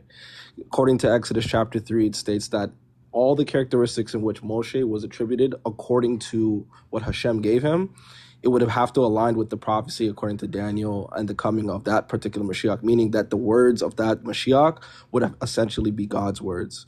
Now, I don't know if you know this, but respectfully, we don't have any sentiments or statements from Shimon Bar Kokhba for even to classify him or look back at him as a Mashiach. Now, it's interesting you say that, though. Well, we don't have that for Jesus either. We just have claims of what people said that he said and did. You said we don't have any sources that affirm what was said? Not by Jesus. We just have people that make the claims that he said, but we don't have anything like what you're trying to say for Simon Right. So, of anything that he said himself. yeah. So, would you state that the reliability of the New Testament is inerrant and doesn't make sense? It's not coherent? Some aspects. It really depends on what part you're talking about. If you're talking about some people that are named, like the political leaders and stuff, there are certain things that we can identify. If you're talking about the theology, like Jesus is God and the resurrection and stuff, no, I don't think that there has been enough of the burden of proof met for that. So, between the major claims, the moderate claims, and the lesser claims of what the Bible makes, which would be inaccurate for it not to be considered We reliable? would have to go through each of the individual claims. Okay, I mean, does the Bible teach that Yeshua had 12 disciples? Yeah. Okay, does it teach that he also was a Jew? Sure. Okay, did it teach that he had a purpose in which he believed that he was supposed to fulfill?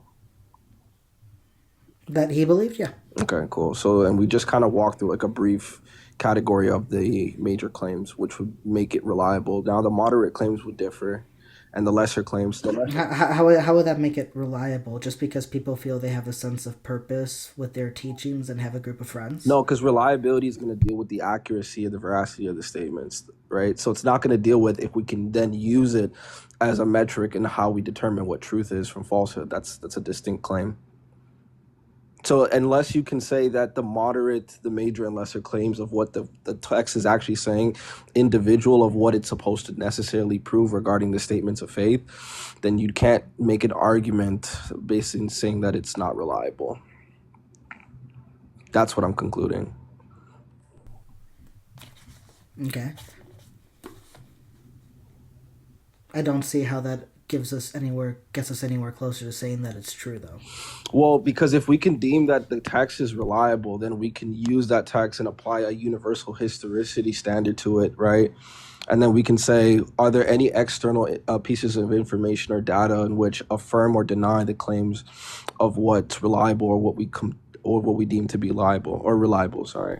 So that's like it's like a process. It's kind of like how you see how like the scientific method has a set of criterion in which you would have to go forth in order to arrive at a conclusion. Like this would be one regarding the historicity. So like we would take, are there any scholars in antiquity within the 1st and 2nd century, shifts within culture, region, people, mass, things like that, that affirm or deny the existence of said individual and negate a lot of the claims. So then, yeah, there's attestation Sure, for that.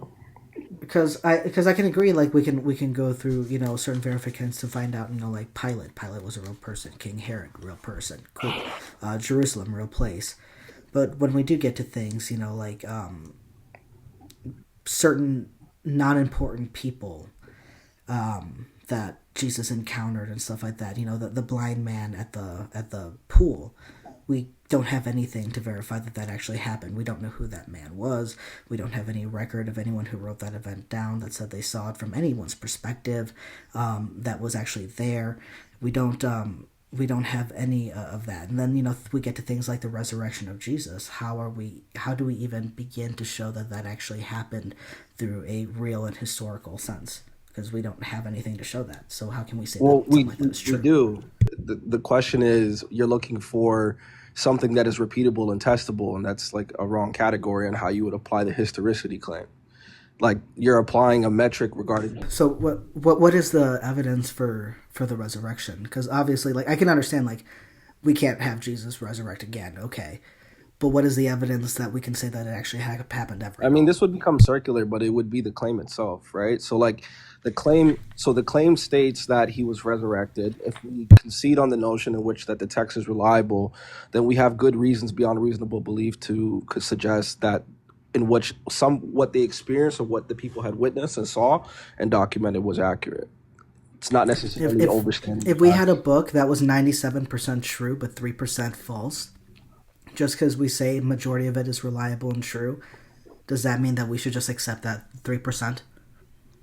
So no, what I am saying, because that's a good question. What I am saying is this: most cases when we're dealing with evidence and what's admissible, we would have to prove beyond reasonable doubt. I would just have to prove that the worldview in which you hold that stands against the historicity and all the attestations that we have according to the historicity are inaccurate and should be brought into question. But then that burden of proof would be shifted on you to do.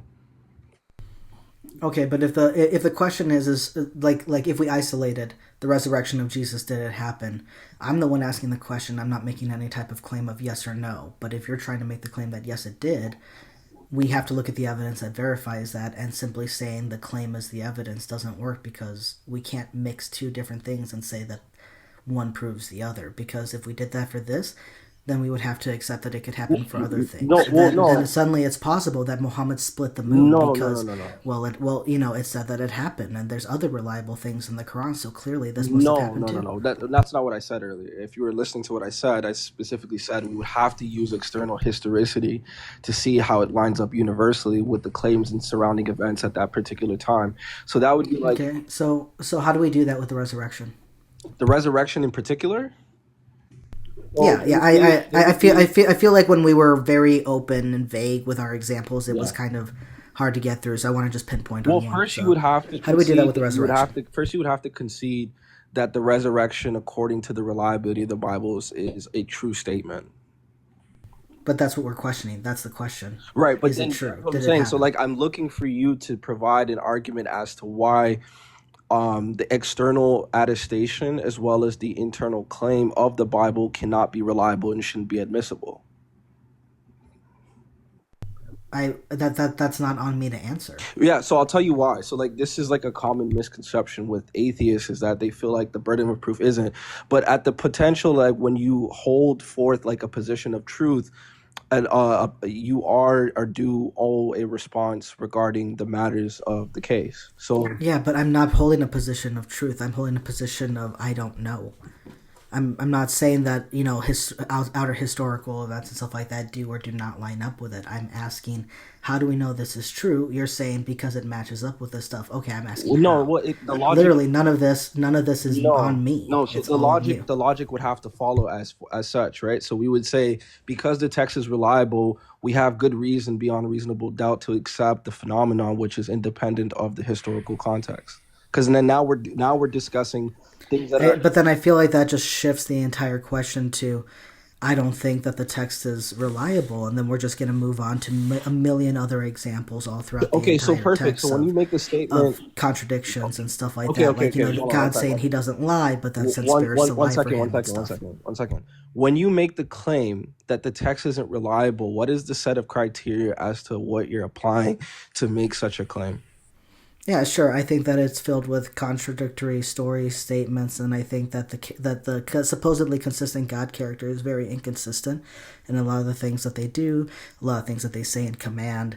And I think that just the entire concept of Jesus needing to be a sacrifice for sin is illogical. I think that the concept of original sin and Adam and Eve being punished for what they did doesn't make any sense with a good and fair and just God. So, bottom line, it just seems to be filled with being illogical and inconsistent. Okay, no, but what would be the P and not P in this? Because you said that it's illogical, right? So you're saying that I put it because you quoted the Torah, but we were discussing the New Testament independently, right? And remember, these books at a potentially time were codified at a later date. Like these books were all independent testimonies, which were later then compiled by the Roman Catholic Church, right? So like if we're looking at them like how you're looking at it, you're then making an error because a book that has allegory in it, for example, like Mishle, for example, like Proverbs, isn't going to be dealing with the historicity of what's happening regarding the splitting of the kingdom in First Kings or Second Kings. It's dealing with wisdom and philosophy. So then, Sure. right? So like we can't say the cat smells blue, right? Because then we're gonna fall into a category error. So I'm saying like, okay, so like, are you stating that the manuscript evidence regarding like the New Testament, regardless of how many manuscripts we have, whether it's in Latin, Coptic, Syriac, that the evidence, or there's like suggesting other evidence, or there's like a different early composition that most scholars wouldn't necessarily agree with? Are you suggesting this idea? No. Okay, cool. So what about the like biblical sources, like Roman and Jewish historians? Do you think that there is an inaccuracy, like they're inaccurate when it comes to their observation of what they believe to be true at the point in time in history? I think that we need to look at their writings and understand that this is what they believe to be true, but we need to look to see what we can verify. Right. So then We should do that for all cultures. Fair enough. So like, what would that metric be then, right? Because then we can't use.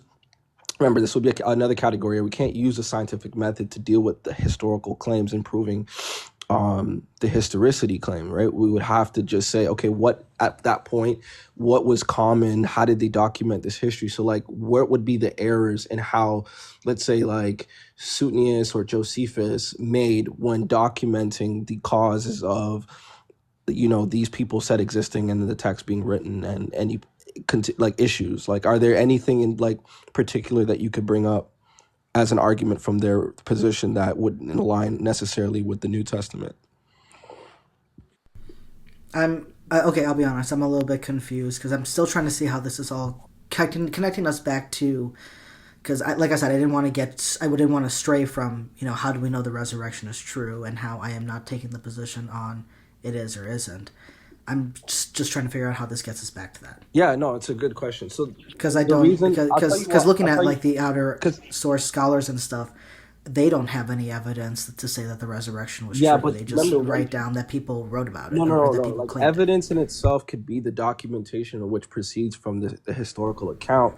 The problem is that we're applying a different metric and a unit of measure in order to conclude that information. Like even today, like we can't say that the scientific method could ever test the metaphysical because those are two different categories. Like metaphysics are going to be dealing with things that like are in like a philosophical of the science department of that branch of science, not something that could be repeated and tested and continuously over. And it's like it's its own phenomenon.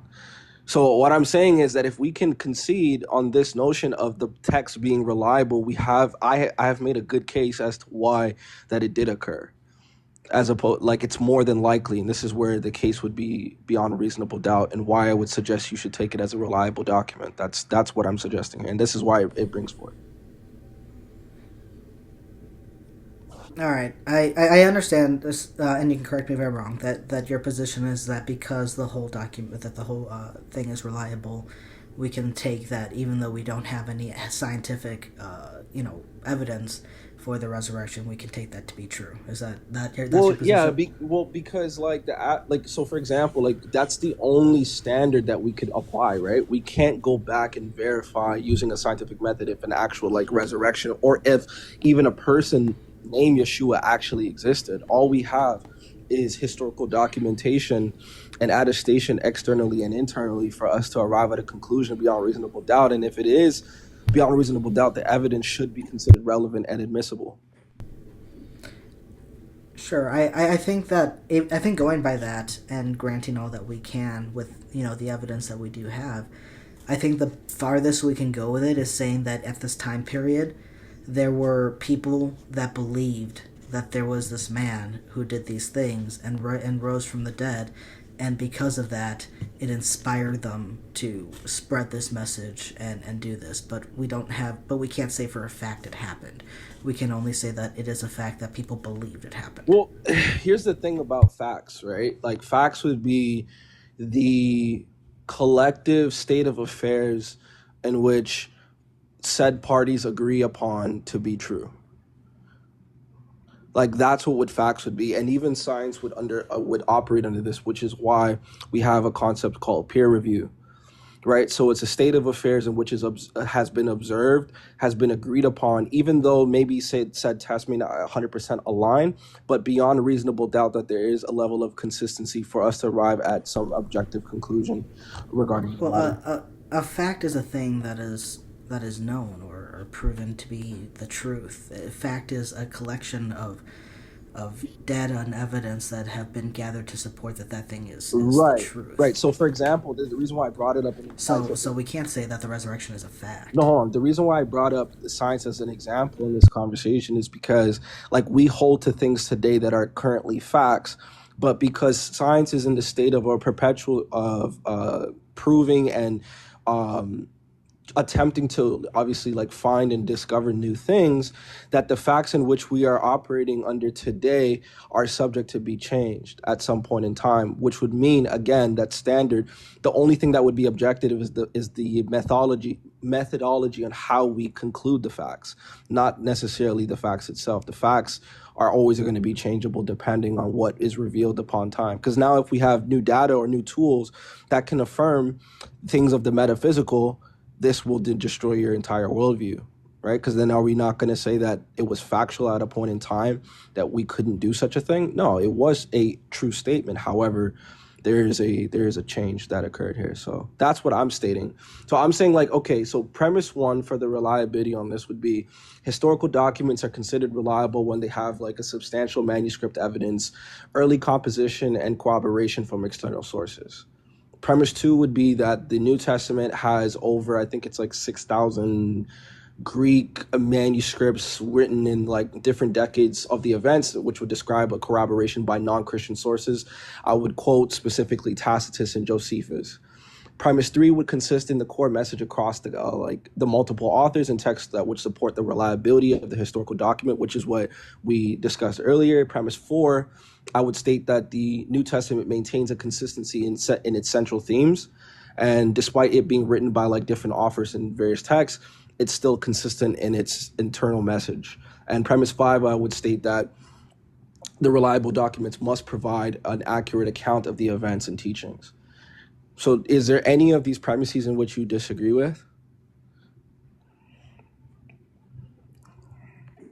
I honestly did not write them down. I usually did. I didn't expect there to be so many.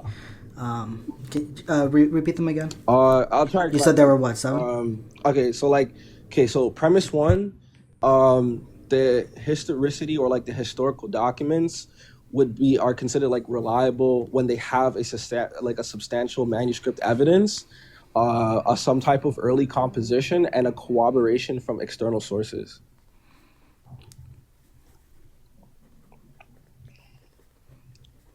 And external sources. Okay. Premise 2, I would say that the New Testament has over, I would say I think it's like 5,000 Greek manuscripts written in a decade of time, and it's corroborated by non-Christian sources or non-Jewish sources.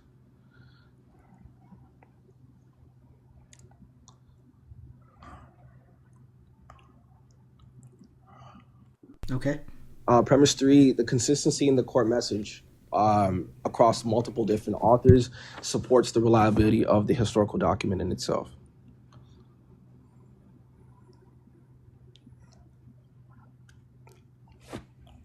The history of the core message says what? Yeah, there's a consistency. Reveals the what? Yeah, so it reveals like the reliability of the historical document because of the consistency in the core message across multiple different authors.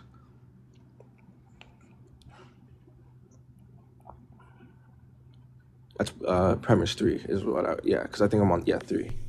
Yeah, we're going on 4 next. Yeah, 4. My fourth premise would be the New Testament would maintain consistency in its central theme, even though like it's being written by different authors in various contexts.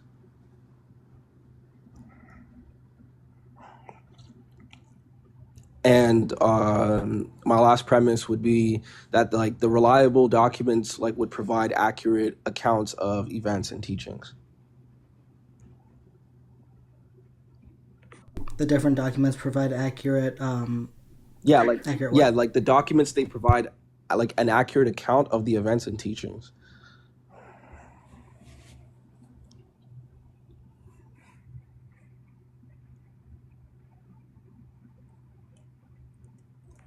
And this is your claim of the Bible or just the New Testament? I'm just arguing for the New Testament's reliability right now, that's all. Okay. Do you think it would hurt this at all if the Old Testament wasn't, or didn't share this stuff with the New Testament, like consistency and all that historical reliability? No, I think we can use the same metrics, but I think what would be included in this would be a 6th premise regarding archaeological attestation towards objects in which have been found and are on the process of being discovered. I would conclude that the desire for said parties or archaeological groups that are being funded even currently today, like I have some documents from like the government that I can prove my position that they have been searching and inquiring for specific, i.e. relics or ancient relics that are one being the Ark of the Covenant, another one being the ongoing search for Noah's Ark from a city that they call the town of 8 is where allegedly Noah had landed from and got off the boat. So like these would lead us again beyond reasonable doubt that suggests that there's enough attestation and belief that we can conclude that this historical account of the Torah or what happened existed and occurred. Okay, so Yeah. so we can definitely go through these. The historical documents are reliable because or when they have good evidence and external sources and stuff. Arguing that just for the New Testament, you cited people like Josephus, Tacitus, and stuff like that. That were documenting basically how the group of Christianity was growing at the time, and the things that they stated, the things that they believed. Are what specific things really are we trying to tie? Because I agree that we can take that evidence and say that people like Peter and Paul existed, and they were preaching these things, and they were saying these things, and we do have that evidence via these type of historical scholars. But as far as the claims that they were saying, we don't exactly have evidence to prove the reliability of Peter or the reliability of Paul and the verification of the things that they were saying. So I think that would be kind of my hiccup with one. Okay. So like, and then sorry, two. hold on. Let's just do like one Yeah. sentence at a time. Okay. So like you're saying that like you can lend credence to the idea that these particular characters from the New Testament existed, but you question the veracity of the statements being truthful in its like original state. Like you're basically questioning their integrity almost. Is what you're saying. Yeah, Okay. yeah. So for example, let's say that someone had some kind of document from someone in Abraham Lincoln's time that said he was a vampire hunter, and we're like, that's ridiculous, But we have that writing, we have that, saying. Let's say that he has even like a weird, picture of an old document where apparently he signed it himself, the vampire hunter pledge.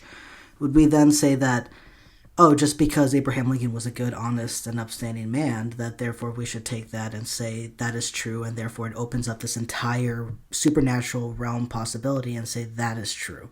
Because that's how I see this being with the resurrection claim, is that we have evidence to say that these people were around saying these claims, but if we accept that these claims are true because we think that the people were true or reliable, even though we haven't shown that to be the case, then it opens up the realm to all of this huge supernatural things for things that, again, we haven't shown to be true still, and we have even much more so to prove before we accept it all.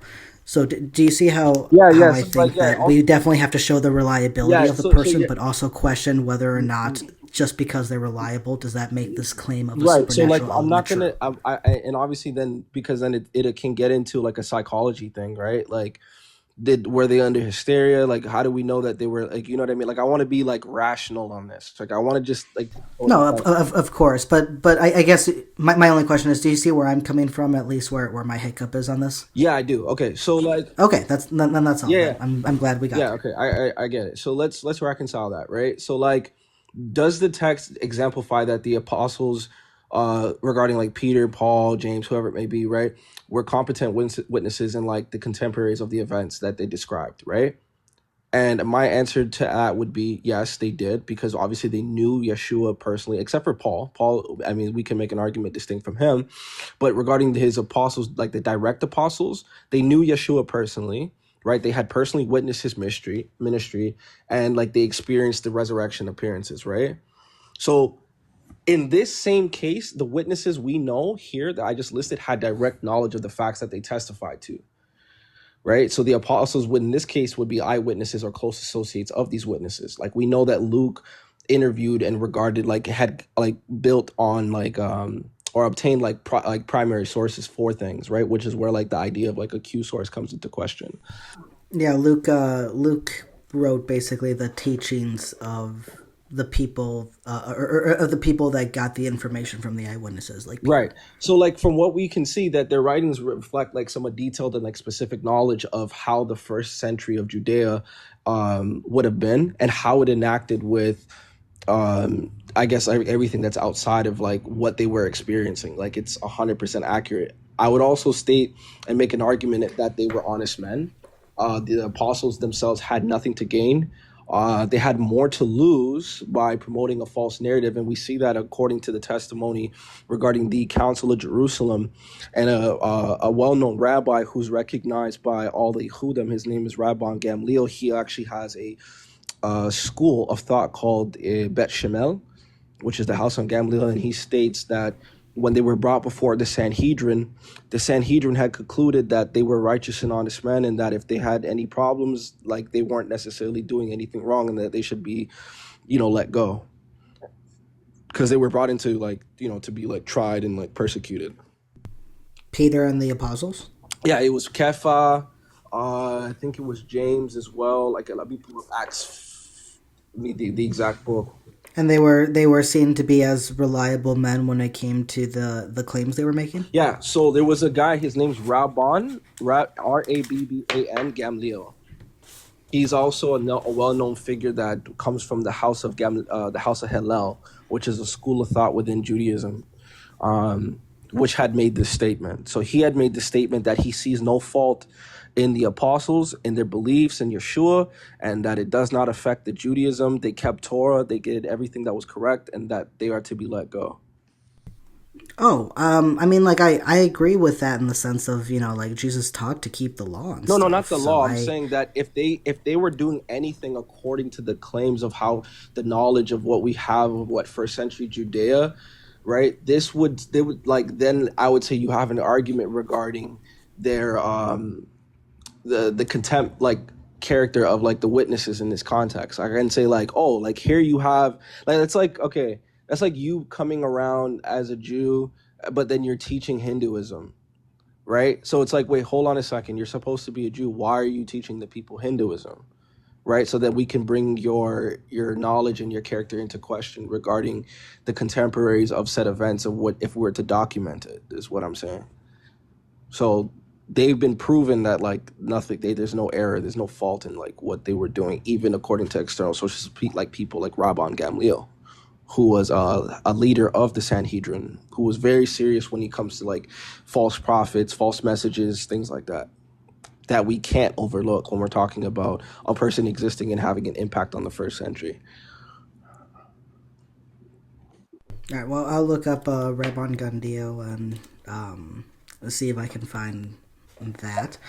But like I said, it still would get us to the point, with my Abraham Lincoln thing, is that, saying that he was accepted as a good and honest and reliable man, if we still had something where he made a claim of vampire hunters, we would still question it, wouldn't you think?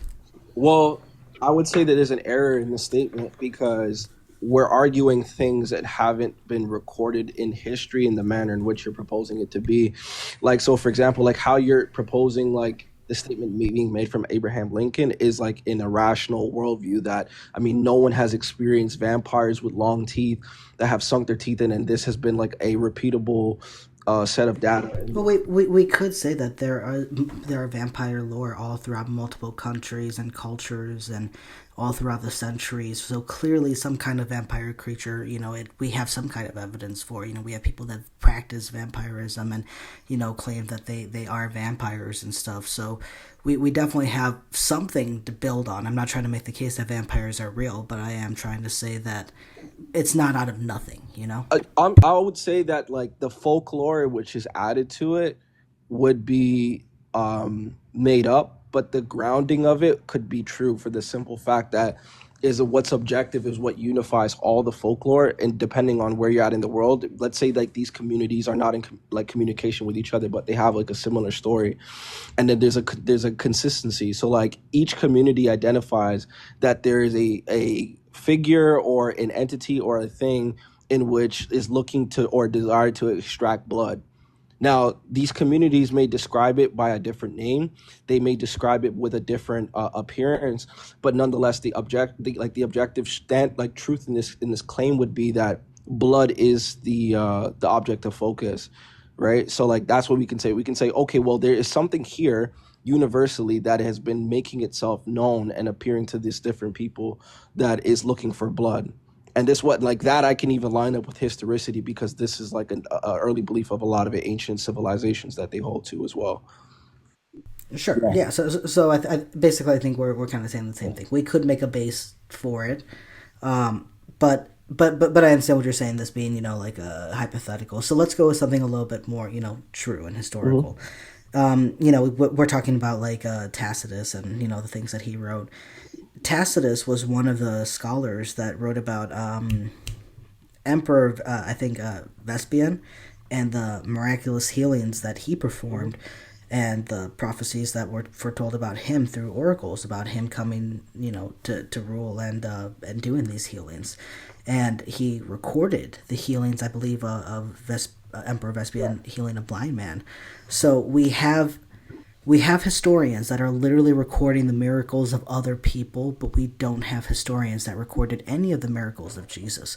Just recorded that people claimed No, Jesus so did we these do. miracles. It's just Do how. you see? Oh, my bad. Go ahead. Do you think that we should accept that Emperor Vespasian healed these people because we have historians writing saying that yes, he did? Yeah, absolutely.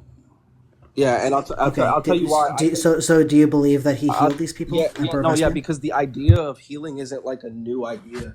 Like for example, like when we read the Tanakh, I believe there's a passage in there regarding like God giving people the ability to, heal ailments. I know it says that in the Torah regarding the Kohanim, which are the priests or the Kohen Gadol, was given special authority to deal with matters of Zedek, which is like leprosy, right? So like healing of things that are like obviously like disformities and things like that, right? So that's not something that's far fetched to believe from the Jewish worldview.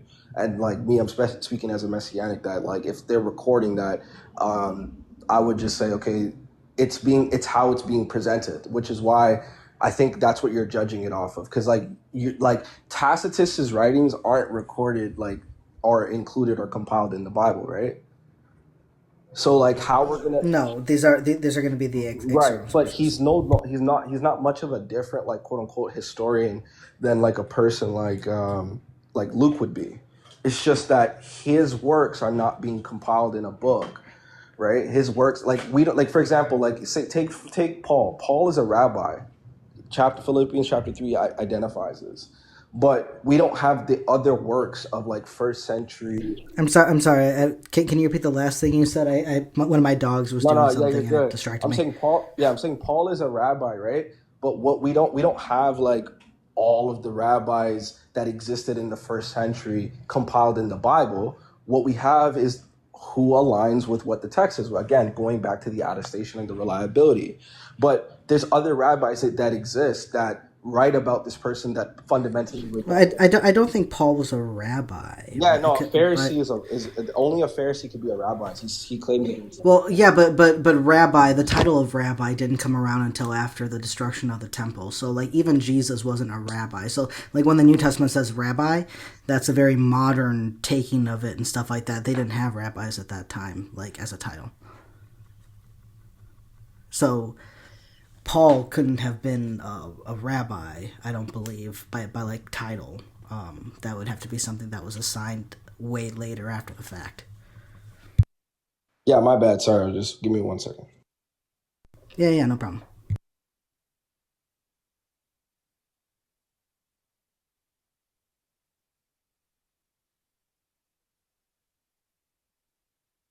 Okay, my bad. I had to do something. Okay, so yeah, no, okay. So the term you're using, right, like regarding like teacher or like in this context for like rabbi, was a term that was coined by a person named Yochanan ben Zakkai, right? That's the first time we actually see it.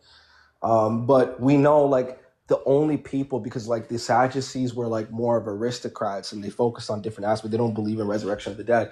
So the only people that were like common and well learned and studied on passages within the Torah and Torah studies would have been the sect of the Pharisees, which is why they have that title. And it's been a. Well, I thought, and you can correct me if I'm wrong, but it's because of the destruction of the temple, whereas beforehand it was the Pharisees, the Sadducees, and stuff like that did all the temple things, and they led, in, especially in matters of legal and spiritual.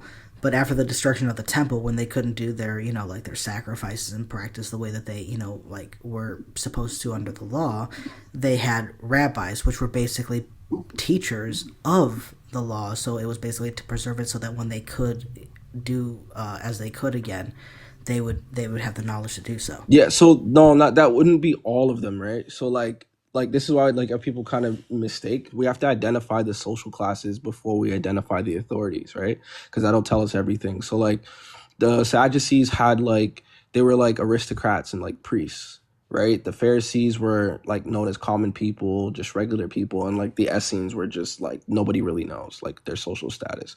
The authority is going to vary. So I would say that would be the Sadducees' role.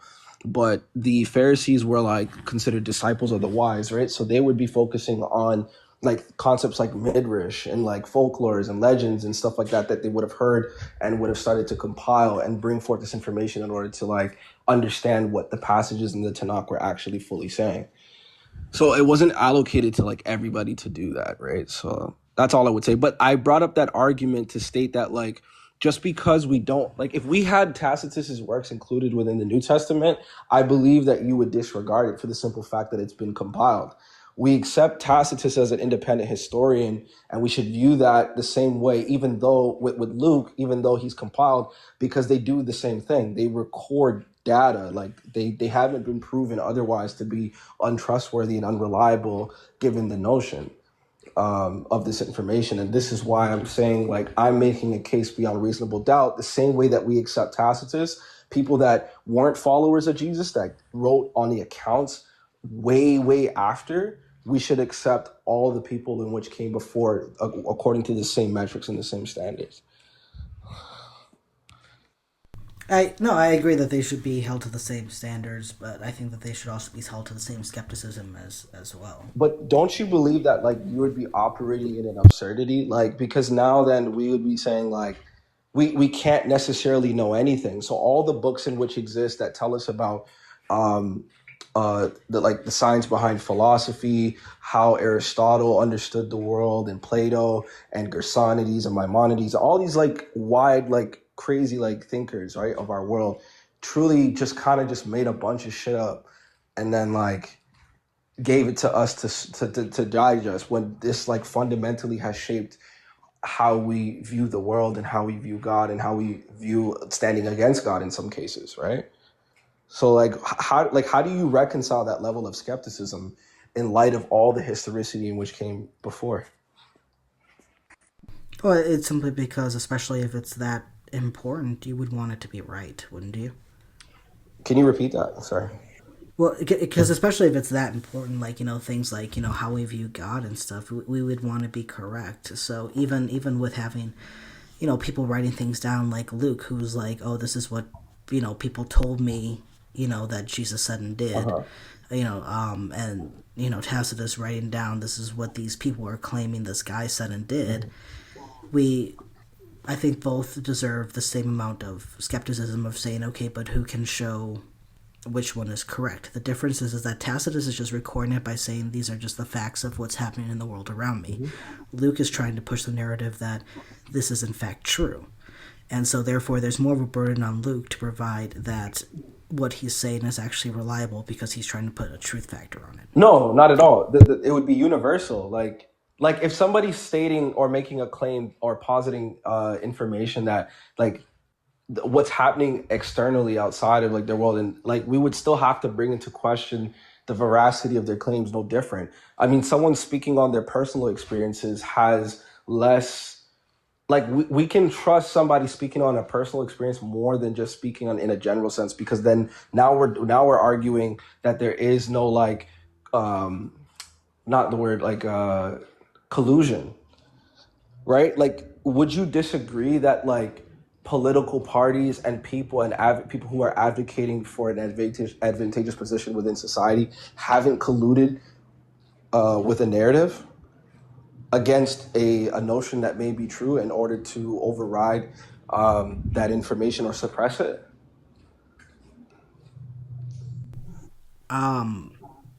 Yes, maybe not all. We would have to go through very different specific examples with that one. But Okay, so like, do you believe that like, what's like a good example I could use? Maybe like Just real quick. I do have to get going pretty soon, and I do have one more person in my Oh yeah, request. So yeah, no, it's I cool. like talking with you. I really do, but I do want to get to the last person before I go. So let's try to No, no, just you're do good. like a Look, couple more what minutes. I'll do, like I don't know, I'll give you a follow. Like I'll come back, and then like Yeah, I'll give you a follow too. I like talking to you. yeah, likewise, man. We can discuss more. Oh, I guess I am following you already. I don't recall where I've seen you before, but yeah, no, I enjoy talking with you. This is good. All right, cool. I got you, bro. Take care, man. Thanks for having me. Yeah, for sure. Have a wonderful day. Yeah, no, I enjoyed that conversation. I really did. But I do have one more person in my request, and I have about what time is it? It's 3:45 my time. I've got about 20-25 minutes before I have to get going. Um, but I want to give our last guest a decent amount enough time to say what they want to say on whatever topic they want to talk about, whether they want to continue, whether the New Testament's reliable or talk about something else on things. Thank you so much. Yeah, I think Renegade came in a little bit hot in the beginning, but I think we got to a really good stride, and we were able to have that kind of back and forth and learn a little bit from each other. So I like that. So let's get our next and last guest up. I hope they're still here. I know it was kind of a while I left them in the queue, but if they're still here, then I really thank them for their patience.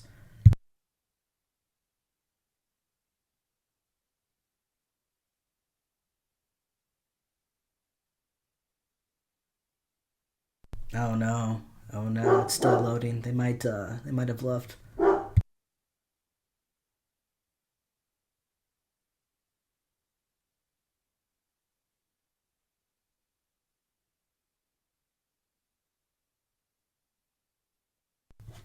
Well, as we wait to see if they're gonna officially load in or not, thank you everyone for being here. Thank you for the likes. Thank you for the shares. You know, thank you for the gifts. I know that some people sent that. Oh man, it looks like the connection timed out. So I guess they were gone. Renegade, if you'd like to come back, then we can continue on till I have to leave. Otherwise, if anyone else would like to come up and discuss one of these, feel free to. The Bible, is it true? How do we know? Why does the biblical God allow slavery in his law? If he is good and just, why would he do that? How can one be Christian but not pro-choice? How can you take the position, if you are a Christian that takes the position we have free will, and most Christians do, how can you say that you must act to stop abortions? I feel that it would just be your job and duty to give warning not to do them, but you shouldn't do anything to prevent that, as it is their free choice, and only God can judge them for it. And then for LGBT plus, do you take the position that that is wrong, being it having gay sex, whatever? Do you take that position that is wrong? If so, why? Come up and please tell us. I'd love to hear your answer. The last one, the 3 and 4 don't have to come from a religious perspective if you don't want to, but this is more of a Christian leaning type of discussion.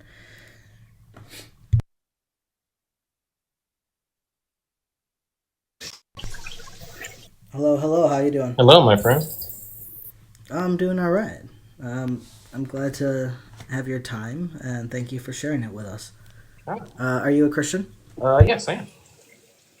Awesome. How long have you been a Christian for? I'm a year. A year? All right, cool. And what would you like to talk about? Your number, what you literally were just mentioning, number 4. Okay, yeah. Do you take the position that being gay, LGBT plus is wrong, and if so, why? I think the word "wrong" brings up a bit of a negative connotation, as if there's something wrong with these people. Not there's something wrong, but like they're bad people or they deserve like something bad because they're gay or whatever. I think that's wrong. But if we're going strictly off of the Bible, before we even get into gay sex before marriage is not allowed. And marriage, in the Bible, is between a man and a woman. So not only is, I guess, gay sex a sin and being sexually immoral, but you're also violating the laws that God has set for marriage. Now, if you don't believe in the Bible, then that's fine, but that's where it comes from. So I think it goes beyond that if we're looking at it from a biblical sense. So, first of all, I don't see why then just, okay, gay people should just get married. then you should advocate that they get married before engaging in any kind of sexual activity. I can see something like that, but I think it goes beyond that, because I don't see what is in any way wrong with doing or being gay. And even if God didn't, make that as a quote unquote way for reproduction, I don't see why that can't, mean that they can't get married and still have, good, meaningful lives with each other elsewhere. I also then am puzzled when I see passages, where it talks about putting, people that engage in homosexual activities to death. I don't, or saying that they are worthy of death. That clearly seems to say that, yeah, there is something wrong with them. At least that seems to be from a biblical point of view. Well, yeah, I definitely see your point here. My thing is though, it God with the arrangement. Well, okay, what is your stance? Do you believe in the Bible? Well, it says you're Christians or an atheist, but do you still adhere to the Bible at all, or no? No, I don't believe that the Bible is true. I think that it's a collection of people's writings over history, and that in a more recent modern time it was edited and put together to promote a certain agenda. Okay, I hear you on that. So you're not looking at it from a biblical perspective. You're looking at it from the world's perspective, right? Well, I'm trying to look at it from the biblical perspective, and I don't see how any of my questions would contradict in any way. Like, for to say like, oh, you shouldn't have sex before marriage. Okay, just let them get married. Oh, they can't reproduce. I don't see why that means that they shouldn't be able to, because while God does say, go forth and multiply, then we would then have to take the position that, old people shouldn't be allowed to get married, or infertile people shouldn't be allowed to get married, and therefore they shouldn't be allowed to engage sexually with anybody. And I think with our modern understanding, we do know that, sexual health is important and it can actually affect people a lot. So for us to both ignore what the Bible is saying on its own and what our modern thing is and putting it together, I think that if this God is true, the God of the Bible, then the God would know what we know to be health facts and would be able to then give, good and according to that information, laws that would assist with that. But instead we get laws that very clearly seem to other people and make it so that if certain people, are attracted to, people of the same sex, that they ought, that they're not worthy of being alive. Okay, I definitely. All right. So let me ask you this: do you remember what God's arrangement for marriage was? In the law, it's that a man can marry a woman. It mostly depending on how they are obtained. They could be obtained by prisoners of war or by buying and paying the bride price to another man for his daughter. So that could be a couple of ways that they obtain a wife, and they have to provide food, clothes, and sex, basically, to keep the marital rights and acknowledgement between them going. But the law does recognize that man to have multiple wives. Okay, but okay, you were bringing up nuance in different scenarios. Cool, I got you. But in all those scenarios, I was just explaining how the law lets a man have a wife and obtain one. Yeah. No, I definitely hear you. Yeah, different points of history, things definitely change. Yeah, definitely got you. But in all those scenarios, there's always a man and a woman, or multiple women. And you brought up like Solomon, he had multiple wives. So it's been a man and a woman then. Sure, right. A man and multiple women. Right. But yeah. So my position is based again on Bible. God said that marriage is between a man and a woman, and that if you do not lay down with a man the same way you do a woman. That's just what the Bible said. I don't feel like gay people are wrong. But why can't you? Again, I'm a Christian, so I follow the Bible. Those are my standards. I'm not saying that they can't or that they shouldn't, but you don't act off all your impulses either. You don't act off of every instinct you have. And I'm not saying these people are wrong and deserve to die, but no, it's not biblical. It's not. That's what I base. Well, I don't know how you can claim that you follow the Bible and go by the Bible, but say that you don't think these people deserve to die, because the Bible clearly takes that position. I'm a person. I'm a human. So obviously my thoughts are not going to be equivalent, or my judgment is not going to be as clean and concise as God's. I'm a person. So how do you reconcile it when God gives the command that people that engage in gay sex should be unalived, and you don't agree with that? We follow the commands. Those were the commands of the laws back then, and those were serious things back then, because they didn't have technology and phones and discrimination clauses and all that. It's not that it was the law back then. This is the law that God gave. Back then, you got to understand the context too. God's law doesn't change. It doesn't change, and it's even according to Jesus, it still stands even today. It does, but circumstances, times change. Like Solomon had multiple wives, but that is not practiced now. That was allowed in the law. Yeah, Solomon was following the law just fine. Like Solomon. I agree with you. Okay, but having gay sex is against the law according to the Bible. We're not talking about the same thing. You can argue polyamory. I get the point there, but gay sex always has been forbidden, though. That has. Okay, but my question is why? Because it's not natural. It definitely is natural, but natural doesn't mean right or wrong or should be allowed. Right, but so who cares if it's natural or not? Mm-hmm. Just because it's not natural isn't a good reason of why you shouldn't be able to have gay sex or have gay marriage or anything like that. Well, when you have gay sex, what do you do? Depending on if you're a man or a woman, you just have sex. But it's not. What's the difference? How is it not sex? Your I'm trying to do TikTok language. Your butthole isn't made for sex. Okay, straight people can have that kind of sex too. So I don't understand how is that quote unquote gay sex because it's in the butt. So what? Straight people can do it too.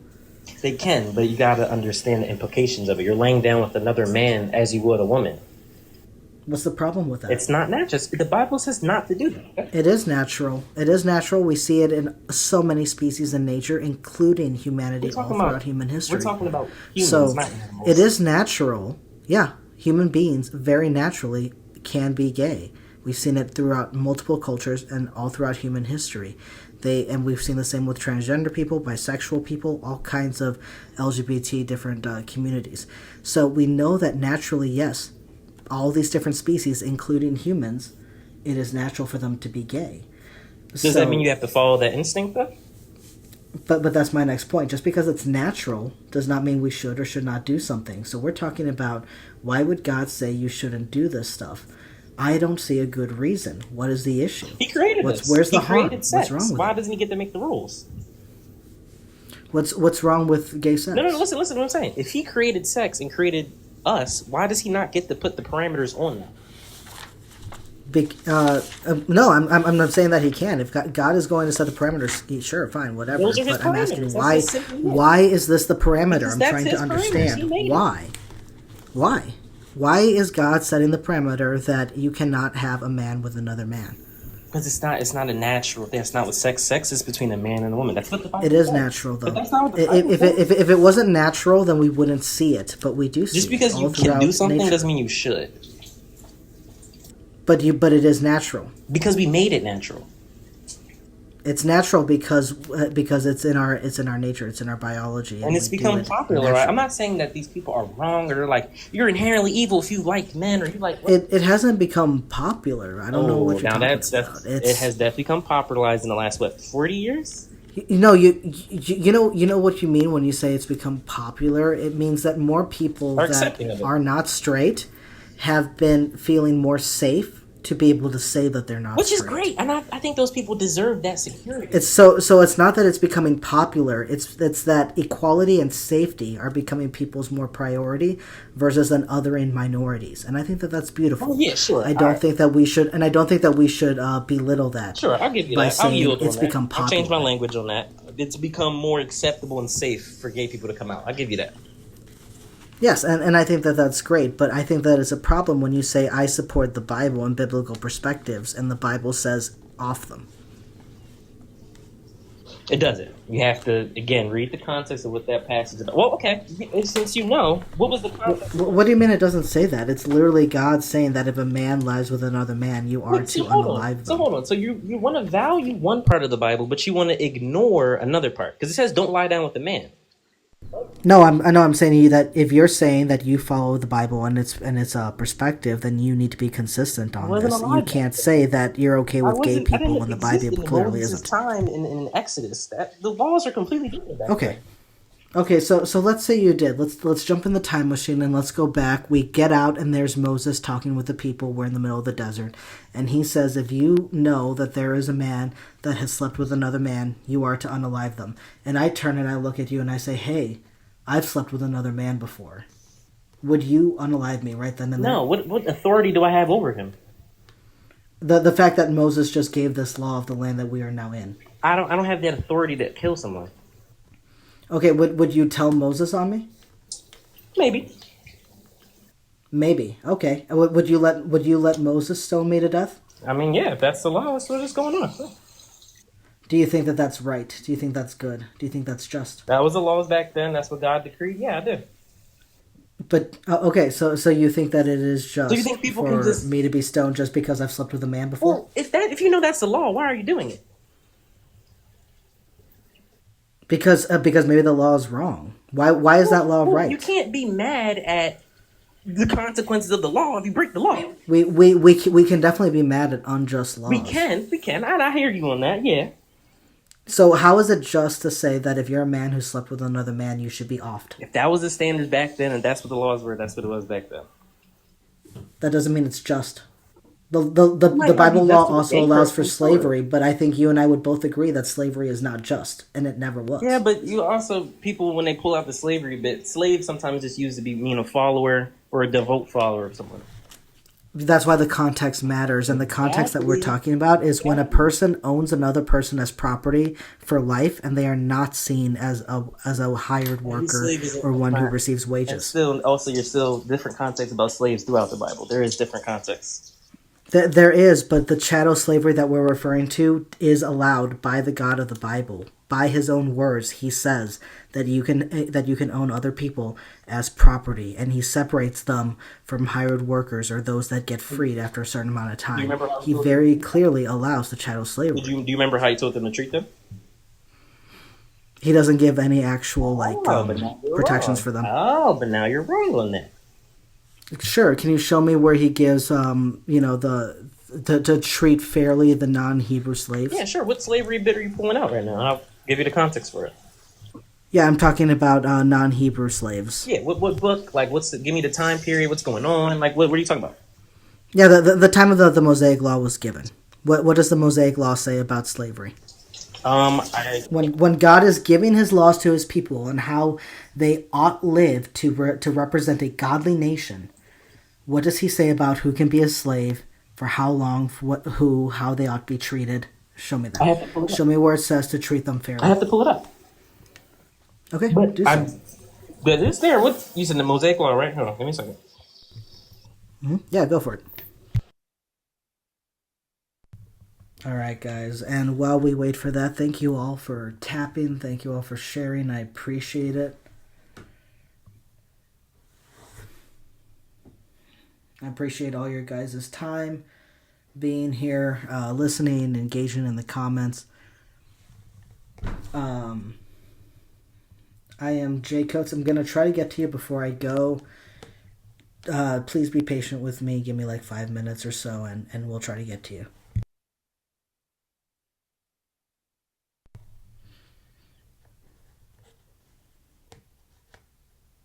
Yeah, I wonder what he comes back with, because there, as far as I'm aware, there are no laws that God gave that gives, treat fairly and equally the non-Hebrew slave. There are certain rights that they did have, but they were minimal and really didn't mean much in like the grand scheme of things. They were still slaves forever, and you could beat indentured servants. So if you could beat them and they were supposed to be seen as equal and be treated fairly, and there are protections for them and protections for Hebrews, then I can't imagine how, when there are no protections for non-Hebrews, how badly that some of them were treated. Okay, I'm back. We're talking about the Israelites, Hey, welcome back. right? I'm sorry. We're talking about the Israelites in that time period, the Hebrew, right? On their way out of. Yeah. Okay, yeah. Yeah. So again, the Israelites were, God's promised people, and they were supposed to be led to the promised land. But when they escaped from Egypt, they denounced God and they turned away from him. And then God let Egypt conquer them over again. So why are we putting not the pressure, but why are you asking God why he condoned it when his people had a simple goal, just to follow him? He just surrendered them back to Egypt. God didn't tell them to do that. God didn't put them in that position. They put themselves in that position. God just relinquished them back over to Egypt because they didn't want to follow him into the promised land. That's what happened. What are you talking about? He sent them back to Egypt. He threatened to send them back to Egypt. He didn't send them back to Egypt. The Egyptians took them back over, yeah. They entered the promised land with Joshua. Before that. Where did the Egyptians take them back over? In the desert? I don't want to misspeak. I don't know. They didn't. They left Egypt during the Exodus. Egypt pursued. They were defeated at the Red Sea. And then because of Moses' disobedience, God punished them to wander around for 40 years. And because they were, bitching and complaining that God wasn't doing enough. And so when that generation died out, with Joshua, they entered the promised land. And with Joshua's leadership, they started to take over the land that God promised them. Egypt never reclaimed them. Oh, okay. You're talking about something different, but I don't know how to tell you what I'm talking about. But even with that point, okay, so where's the verse that says to treat your non-Hebrew slaves fairly and equally? Oh, I didn't find that one. Okay, that's what I asked you to find. Oh, my bad. Because that's your position, right? Yeah. Okay, where is that passage? Where's that? Oh, I don't know. I'm literally in the bathroom. Man, I don't know. I just went to look. Yeah. Well, the Israelites escaping. That's what I just went to look at. Okay, well, in the Bible, God clearly allows for slavery of the non-Hebrew people. Those are the people that can be slaves. They can be slaves forever. They are seen as legal property. But you're missing. God clearly allows that, and that's very different from the indentured servitude. I get what you're saying, and in our context of how we view slavery is obviously insane, right? But you're missing that this is a different time period. What do you mean slavery. about how we view slavery today? Slavery today was definitely different from what it was described in the Bible. In what sense? When you hear the word slavery, what do you think of? In what now you see what context? Modern or past slavery? Because slavery back then would be just considered you working for somebody and getting this task, doing what you got to do, and you work for them. That would be considered slavery. But No, slavery that's not slavery. But that's my point. That's exactly what I'm trying to tell you. You're putting slavery on what was happening back then. You can call it slavery, yeah, but that time period back then wasn't a lot. So what is slavery? It again depends on what your modern or past slavery. Okay, here. Tell me if you agree. When I say slavery, I am saying the act or practice of people owning people as legal property and not seeing them as full human and it affecting the wages of that person. The biblical definition stopped at not seeing them as a full person. They did work for them for their whole lives. Yeah, I got you. There's examples of that. And they definitely worked, but they were still treated as people. Because the slaves and the slave masters were both religious back then. So they still had religious values. So they weren't mistreating them and treating them like animals. Were they working for them and stuff? Got you. But they weren't being treated like animals like modern slavery. I don't know where anything in my definition did I say treated like animals. You just are non-human. You literally just said that.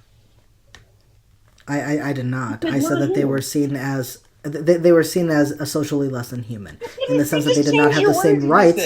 In the sense that they did not have the same rights as a citizen. Yeah, they were workers. They weren't seen. That doesn't mean that they were treated like animals.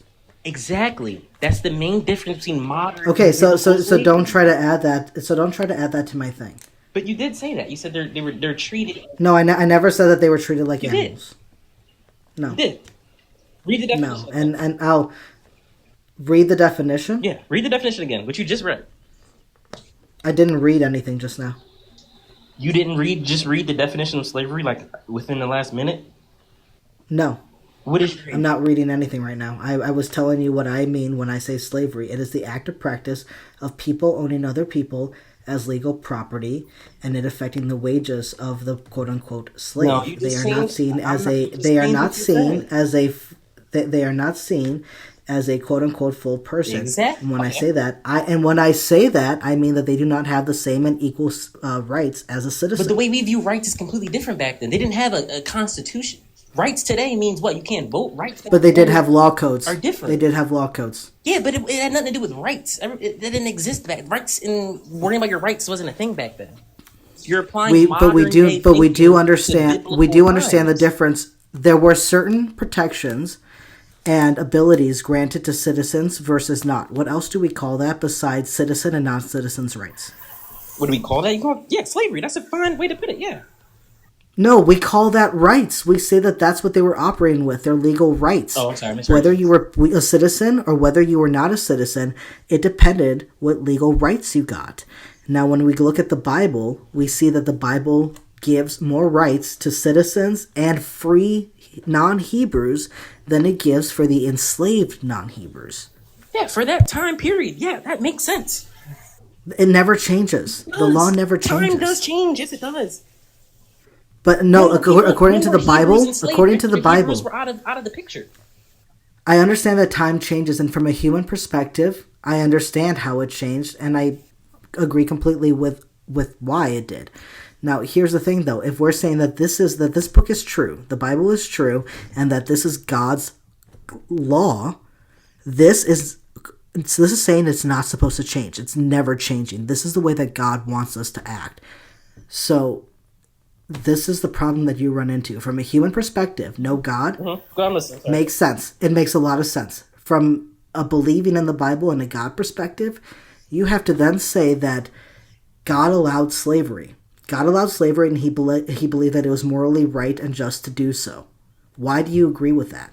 At that time, and in that society, slavery was an acceptable practice. Who In the cares? form that Who it had. cares? But why is it You're okay to God? critiquing it. Why is it okay to this God who's supposed to be moral and just? You're critiquing. What do you mean? Why do I care? No, because listen to this. I understand from a human perspective that slavery was a part of life back then.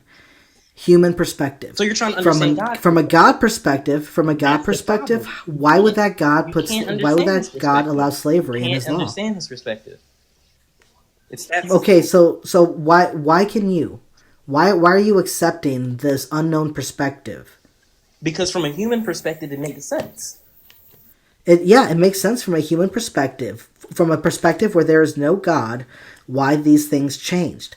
It does not make sense when you're trying to say that there is a consistent, moral, just God who said you can have slaves. And now suddenly it's not okay. Suddenly you're making this God inconsistent. I'm You're not. making You this God a are. liar. You're making this God unable to understand morality. No, I'm not. You're saying that. You're No, taking yeah. this God, this good, just God you built, and throwing it in the trash.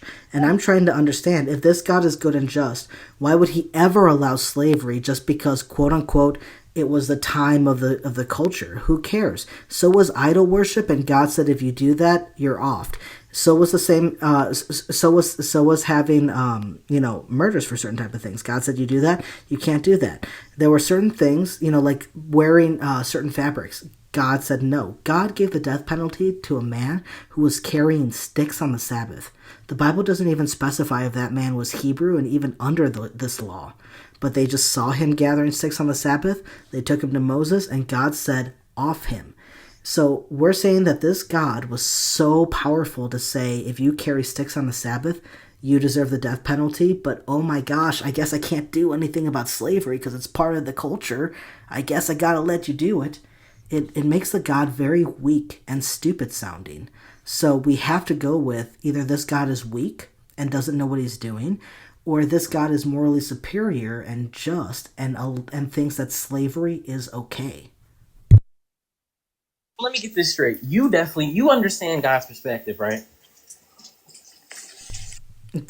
In the biblical view, in this instance, yes. But you don't. You have to drop your ego. In order to understand the Bible and God, you have to drop your ego. Can you show me anything that shows otherwise? Shows what? That he isn't okay with slavery? That he wasn't okay with slavery? Yeah, can you show me anything that shows that he was not okay with slavery? Because I can show you lots of things where he himself regulated with his own voice Okay, who to so enslave and who we're not to going enslave. in lots of fun little circles. So my final stance on the slavery thing is that was the time it was, and I trust that God's judgment during that time was just. That's final for me. You want to talk about humans? But Hold on. Humans cannot understand God. but I'm asking how why. I'm asking I how, told and you you how and can't why. answer You that. don't accept. Why? You won't accept my answer. My answer is You're saying because it was part of that culture, but that's inconsistent with the text and the logic. do we live in the same time as the Hebrew people? No, but God's laws are supposed to be Time. above ours and So everlasting. if he's a powerful God, doesn't that make sense that as time in society develops, that No, no. If he's a powerful God and he knows all, then he would know the right thing to do in all times and all societies across all that's why the cultures. laws change with the time. The laws never change. The Bible is very clear. The law is still the same and still stands. Jesus himself in the New Testament said the law stands. Until heaven and earth pass away, the law stands. Heaven and earth are still here, which means this law still So stands. contradictory. You don't The law believe never in the Bible, changed. but you're taking it as fact. I'm not taking it as Why are fact. you I'm using saying to that argue this is against me? because no, I'm saying this is what the book But you says, don't and I believe in the tend to book. find that Christians who say that they believe it don't agree with Wait, it. And so I'm you don't believe asking, the how Bible? can You're you using say? it to kind of- Hold on. Yeah. I'm asking, how can you claim to believe it when you don't agree with it and don't I follow do. it? You are telling me I don't. I don't. Not that I don't So, care. I don't care so, about people. I so don't are care you? what So, your are you okay with interpretation is. slavery of non-believers? One more time. Do you think that non-believers can be slaves? That they can be slave. I mean, yeah, sure, anybody can be a Yeah. slave. Okay, so you think that you as a believer have the right to own a non-believer as a slave? No. Okay, but that's what the law would show. If we were back then, yeah, that might make sense. No, even today. If you believe in the Bible, then you believe the law stands today. Yes, it does. But we're not living under Mosaic law anymore. You literally are. Jesus said so. Oh, wow. So you don't even like conceptualize that part. I thought this whole time we were just assuming that we're back then, but you don't even understand that we're not under Mosaic law anymore. No, I'm showing Oh, you wow. that back Okay, then listen. it was moral, and God said, and even now in the New Testament, you cannot show me that this law changed. Okay. So we would have to say that if we are going to keep our logic consistent with this book, then this law still stands. Okay. Which means that today, because you believe that Christians were grafted into the family of God, that means that believers can own non-believers as slaves, and that you have every right to do so. So gay sex and gay marriage is in all that is still forbidden, right? From if you want to stay accurate to the Bible, yes. Okay, so if you are using the Bible to prove your point, then be consistent as well. I am being consistent. So then why do you have a number 4 up there then? Because I'm wondering how on earth. Because I'm wondering in reality how on earth you could say that being gay is wrong. Who cares? What's the issue? I don't Because get you're a it. human. Obviously, you don't care. You didn't make sex, and you didn't make people. Why would you care? Doesn't matter if God made well, sex. now it doesn't What matter. It does what is the purpose of sex? It's for It is married for people to enjoy. it's for reproduction and it's for intimacy. Yes, between a man and a woman. No, because Isn't that what the other Bible people can says? do that. The Bible will say it's for a man and So women. you're as a human, you don't feel like that's okay, so you don't want to follow that, right? I think that that's perfectly fine. But see, that's the I also problem. think That's that a the man ego being of with a a man person. is also perfectly That's fine. the ego of a human. I don't like that. I don't agree with that. So that doesn't mean anything to me. That's not what I That said. is that's how Did you're you just coming hear off. what I But that's how said? you're coming off. I said that of course a man and a woman can be together. I think that's beautiful. And that is. I also think it's beautiful when a man and a man want to be I together, agree, and a but woman and a woman. that's fine, and that's great for them. But that's still not Okay, so you are the acceptable one to that's God. being inconsistent here. You are the one that is saying that I think it's beautiful, but God says But do you off see what them. I'm? And do you see what so, I'm able to if do? that's what the Bible says, then it must have been right at some point to off But gay listen, people. do you see what I'm able to do? I'm able to separate my human understanding, and I'm able to separate God's commandments and His laws. I might think that's. I don't want to kill anybody. I don't get a say over what God should and should not do because I'm not. No, God. but you would go ahead and report someone for being gay If if you that were was in the that law, time yeah, period. I would. Why? Why? Because that's the law. I'm gonna follow the law. Okay, so if you were living in Nazi Germany and you were a German citizen and there was a Jew that was hiding in your attic, would you go ahead and tell the Nazis that you had a Jew in your attic? Because that's the law. That's the law, man. It's the law. I mean, is it, I guess, morally, I guess, nice? No, but you can't really fault the guy for following the law. Okay, so you would go ahead and tell the Nazis where the Jews were hiding? No. So you wouldn't. Why would you not? Because I'm a person. I wouldn't want to do that, no. Okay, so gay people are people. Would you want someone to tell the government and say, hey, that guy is having sex with this person and you don't like it, so you should go off them? If the person that made the people and made sex said don't do that, yeah, I'm going to follow that. Really? Yes. Really? So just because some dude says, hey, there's a God that said that gay people should be off? It's not some dude. It was some dude. It was God. some dude that we can't even show existed. It came from God. God's standards. How do you know that? How do you know that, and why does it matter? How do I know what? That the Bible is from God? Yeah, how do you know that this law to off gay people came from God, and why should it be followed? I'm there. Who cares if God, even if this is God's perspective, why can't you just say no? That's so dumb. I've just been letting you skate with saying that he said kill gay people, because I don't really remember ever reading that. And again, a lot of stuff you've been saying is a little bit out of Leviticus 20, chapter 13. Wait, say it again. Leviticus 20, I believe, verse 13. Let's see, let's go there. Leviticus 20:13. Hold on. Let's see, I'm looking at him. If a man lies with a male, as with woman, both of them have committed an abomination, they shall be put to death, their blood guilt is upon them. So there we go. This is from the mouth of God, because in verse 1 it says the Lord spoke to Moses, saying, and the whole chapter is God speaking.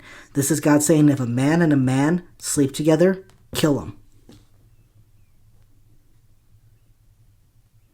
So this is straight from the mouth of God, and you don't agree with it. How are you calling me inconsistent when you're saying that you agree with God? I would execute it.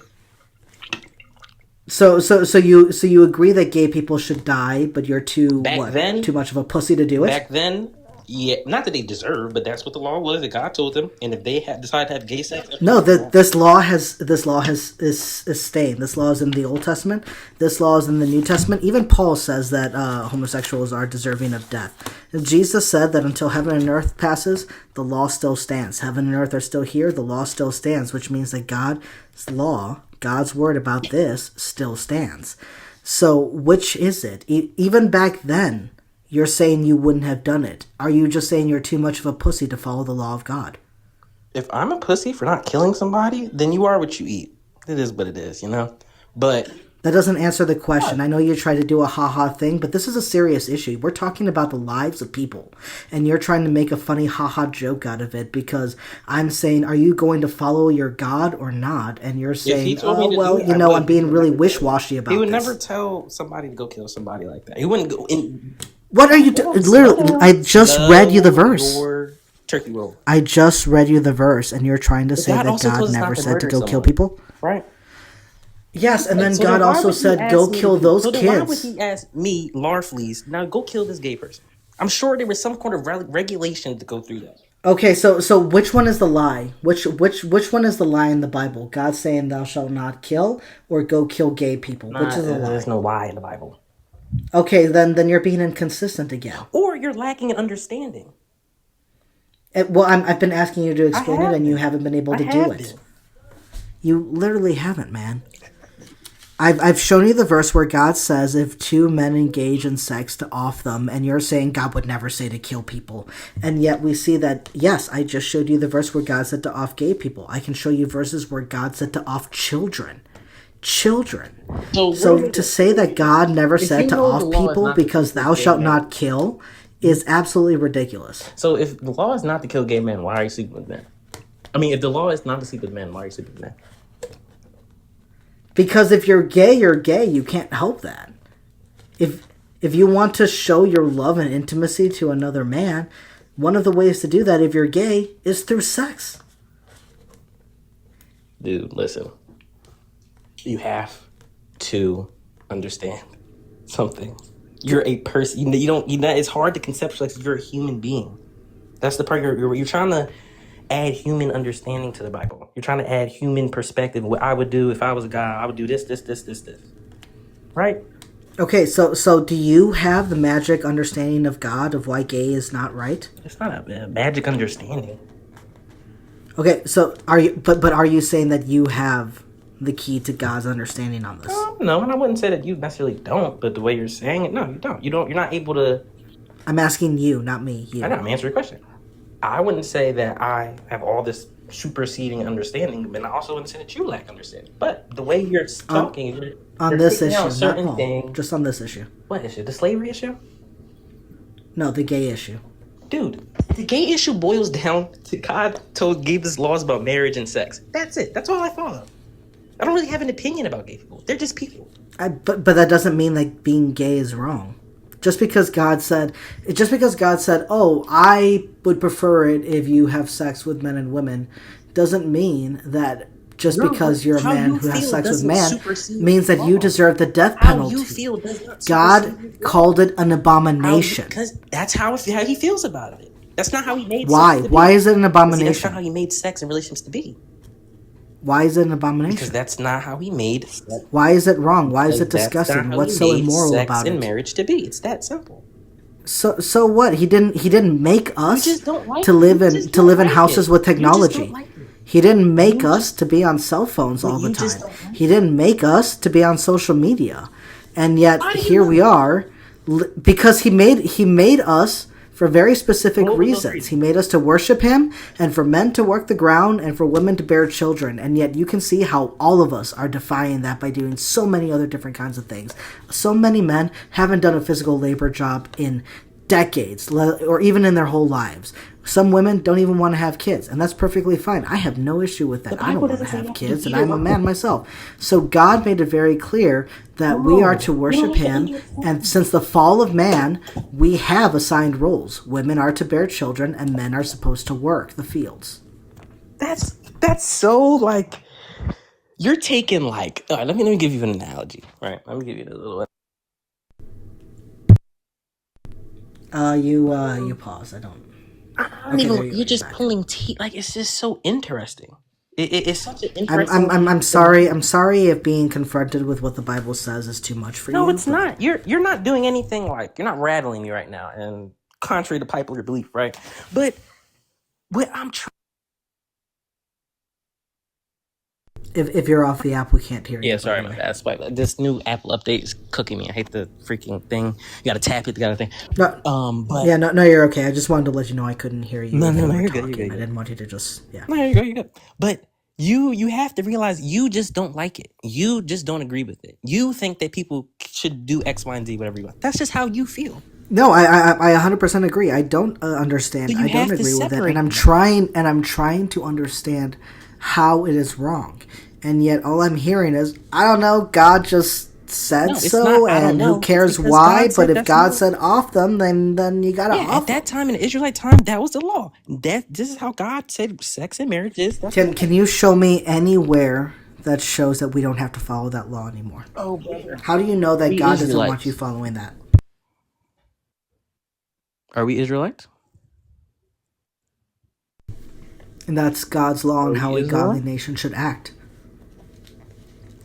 I'm sorry, is the Christian belief not that you are grafted into Israel? Are we Israelites?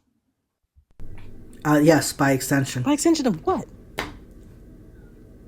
The blood of Jesus. What do you mean by extent? What does Jesus have to do with that? Jesus didn't have kids. What do you mean? Oh my God. Through the sacrifice of Jesus, you are grafted into being the children of God. And who is that? The Israelites. God chose the Israelites. His chosen people back then. But that's the difference between the Old and the New Testament. The Gentiles can be grafted in.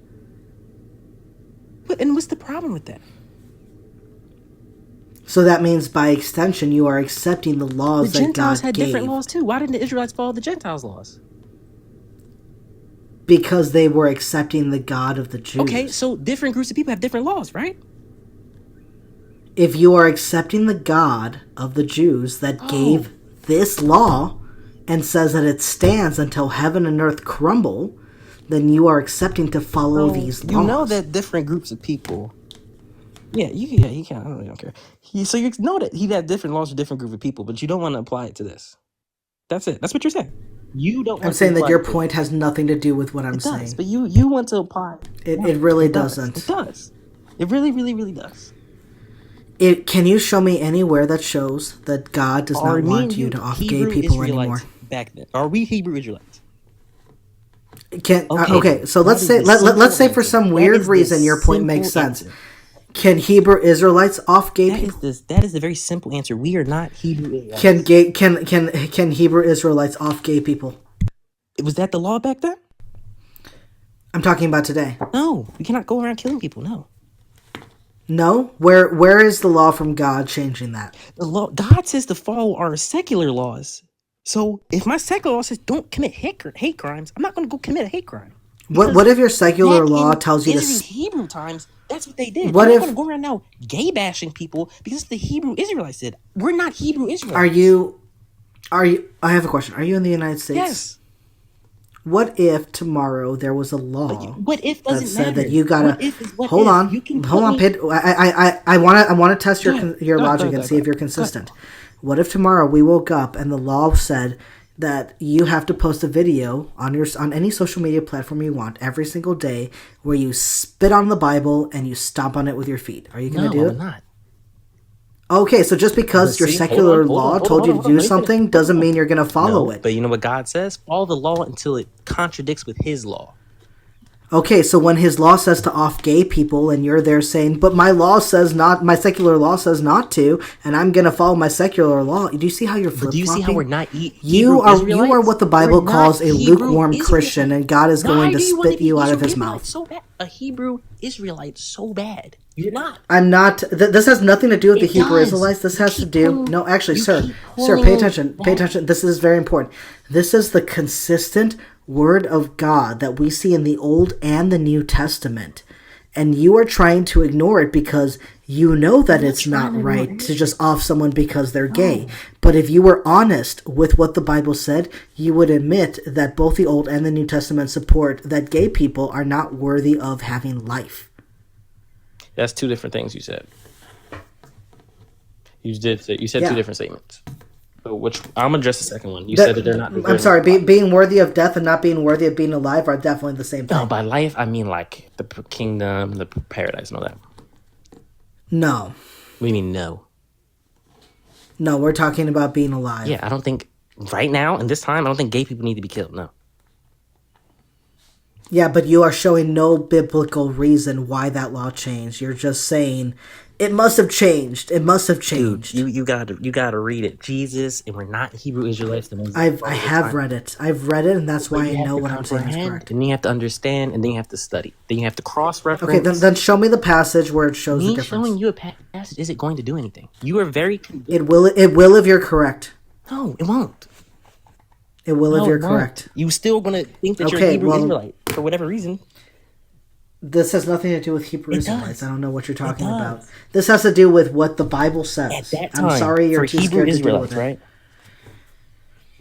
This was the law that God gave to the Israelites while they were leaving Egypt. But all throughout the Bible, both Old and New, he says that this law will stand till the end of time. Okay, listen, here, let me tell you this right now. They used to preach in temples and give sacrifices. We don't do that anymore, right?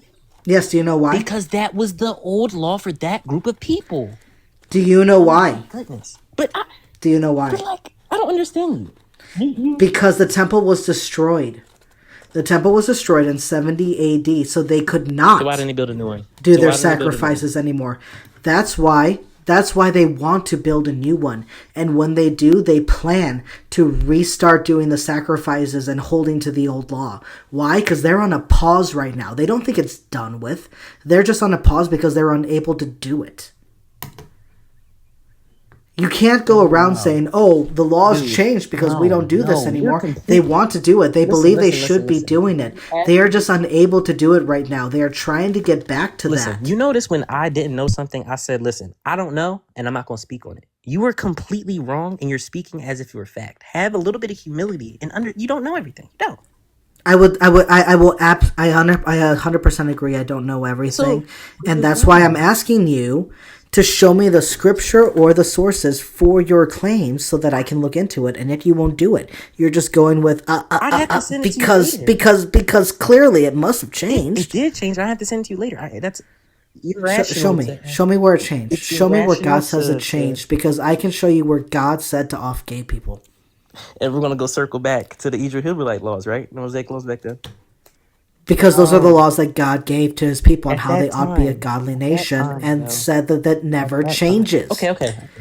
Okay, that's fine. You can disagree with what your Bible says about how I the law disagree never with what you're changes. saying. I don't disagree with the Bible. I don't care if you disagree with the Bible. I disagree with the Bible too, but at least I'm consistent with You're not. it says what You're it not being says, consistent. and you want No, to you're just not. flip flop You're- back and you're- forth. If you're you not want to be a even being lukewarm consistent. Christian, you can You want deal the with law- it. But I have to get going soon, and I want to finish the next couple guests. You're free to come back at a different date, but it just is what it is right now. We're going to speed through the next couple of guests. I'm so sorry for you guys. I know you've been patient. I've got about 10 minutes until I absolutely have to be out the door, though. I have to make dinner at my girlfriend's family's house. And, can't be late for that. So we're going to let up I Am Jay Coates, because I know he was next. And then I think it's Nay. And, I think we lost our third guest. But, we'll let up I Am Jay Coates and then Nay. Hey, how are you doing?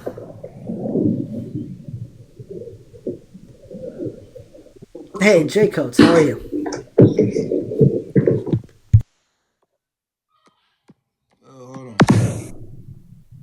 Yeah, no problem. All right, I think Jay Coates is trying to get somewhere where he can talk. So Hear me now? I let's switched give to my him a moment. headphones. Yeah, I can hear you now. You're all good. How are you doing? I'm doing all right, my man. Hope you guys are doing well. Hey, I'm doing pretty all right. I can't complain. I'm so sorry I don't have a lot of time, but I know you've been real patient in the queue. So, what would you like to touch on? I guess we can pick up where I would like first to answer some of the questions that I don't believe my brother I don't know if he's you guy you just talking to that guy. There's some things Sure. you asked him that he did not explain correctly. So we're first starting with why does the Bible allow the slavery in its law? I think first what's a bit of a mistake when people read the Bible is that I've heard I was in an earlier live and they debate. I'm sorry, you muted. I couldn't quite catch the last thing you said. You were in a live and they were what? They called me. So they had this same question, and their premise was that they admitted that you will not find in the Bible to where God okays slavery, but their take is like the same one you have, which is because he necessarily didn't say that slavery is good, he does have laws to regulate slavery. And when Jesus returns, since Jesus did not, quote unquote, verbatim say slavery is bad, therefore God was in agreement with slavery. I don't think that's the right way to read the text. Here's why.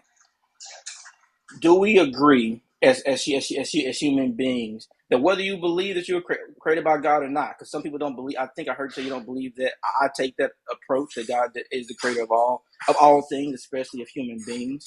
But we all love to believe that we have free choice, right? So at this point in time, slavery has been a part of all human history. It just didn't start today. It started way before the Bible. It's always what you tell has been a part of human history, even when you look at other historical writers. Slavery has always been around. So what God did was not that he condoned slavery, but because us as a people had chosen slavery, he put laws and regulations into place to regulate it. So that's why you see the part where Sure. that's why you see the part where in the beginning with Israel, he actually gave laws for both sets of slavery. He gave laws for indentured servitude types, where it says, hey, because at the main time that was what was prevalent, at least within Israel. A lot of people got into debt, but within other Israelites, and they would get enslaved. They would enslave themselves to other Israelites to pay this debt off. And as you can clearly see, the Bible points out, these people were not always treated right. So God made a law that says what? Hey, if your brother comes to you because they owe you a debt and they want to work it off, God says they can only work for you for 6 years.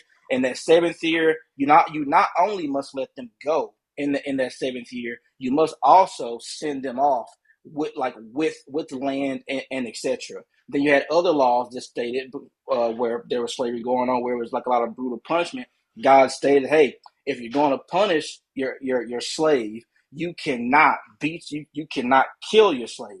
There's even in one part of the law where he states that you're only allowed to give your slave so many lashings. So we can agree or disagree as far as to say that, oh, is that God agreeing? Because this is my main question that nobody who is an atheist or etc. can answer. If you're so concerned that God is did not just come and just stop slavery, how much then are you caring about you? Because the main question you get is like, well, I don't want to be a Christian because it seems like God is impugning on my choices. He's saying I can't do this and can't do that. Well, if you're going to take that approach, you can't have it both ways. So my question, like I'll ask you the same question I asked the young person before. Which one is it that you want? Are you saying that you want to be able? Did you want people to be able to do and choose as they please, whether it's against the will of God or not? Or are you saying, well, hey, you know what? I'd rather God just anything that causes me harm, anything that causes me displeasure or comfort, or anything that goes against me and what I like, I need God to stop. He must stop those things. Which one do you want? Because so that's my question. Sure, I'll be honest. It really has nothing to do with what I want. I'm not trying to put my perspective onto this. What I'm trying to do is show the inconsistency with the logic behind what is being presented. I don't see inconsistency. I don't think. Yeah, I know. I'm about to explain it.